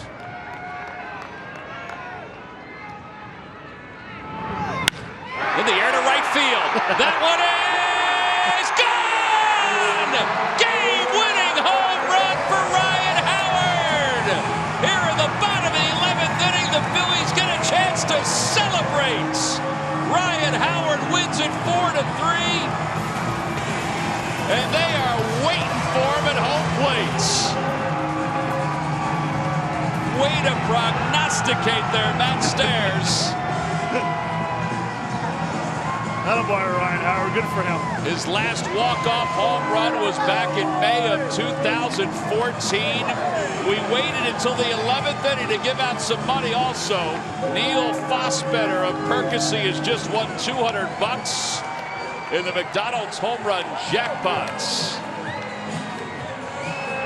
Well, what a way to start a 3-game series. Ryan Howard, his 5th home run of the year. And his buddy Marlon Byrd knew it. That's supposed to be a fastball away. Threw it down the uh-oh zone. That ball is loud and get out quick. Lots of reaction. Well, Ryan Howard is down with Greg Murphy. Murph? Yeah, Ryan wants to hurry up because he's going to get cold now and then. But you're red hot right now, and that's oh, I hear you. Here we go. Well, now he's cold. Oh, not on a night like tonight. Thanks for warning me. Hey, it's been since May of 2014 since you've had the walk-off, but you've had so many of those moments in your career. I assume that never gets old, right? No, man, it's always a great feeling. It's a cold feeling right now, but it's great. I mean, the way we've been battling, got down early, came right back at them. We've been just playing good baseball. Right before that pitch, Matt Stairs said that you should be looking in a particular part of the plate and looking in your zone. Is that exactly what you were thinking? I was just trying to see something in the middle. He came back with the fastball middle in and just put a good swing on it. Before you catch pneumonia, real quick, just a thought on this pitching staff, because what they've been able to do, 17 strikeouts combined again tonight. The bullpen has been absolutely terrific. This has been a complete team effort. Yeah, I mean, it's been a total team effort. Morgie came in, stepped in for us. Had the one rough inning, but threw very well. Bullpen came in, picked him up. We picked them up with the bats, and like you said, it's been a total team effort. It's been great. It's been fun. All right, go get dry, go get warm. Congratulations. Thanks, Ryan. Guys. All right, Murph, thank you very much. Well, here's the swing. He has so many of those line drives that have top spin. Well, there was no worry about top spin here. He hit it high enough that he knew it, and so did everybody else in the dugout. David Hernandez, as soon as he heard the crack of the bat, he realized, hey, I got to win, and so do we as a team. And there they are, the smiles, the celebration, and the kick in the pants by Freddie Galvis. A 4-3 final score. The Phils walk it off in Game 1.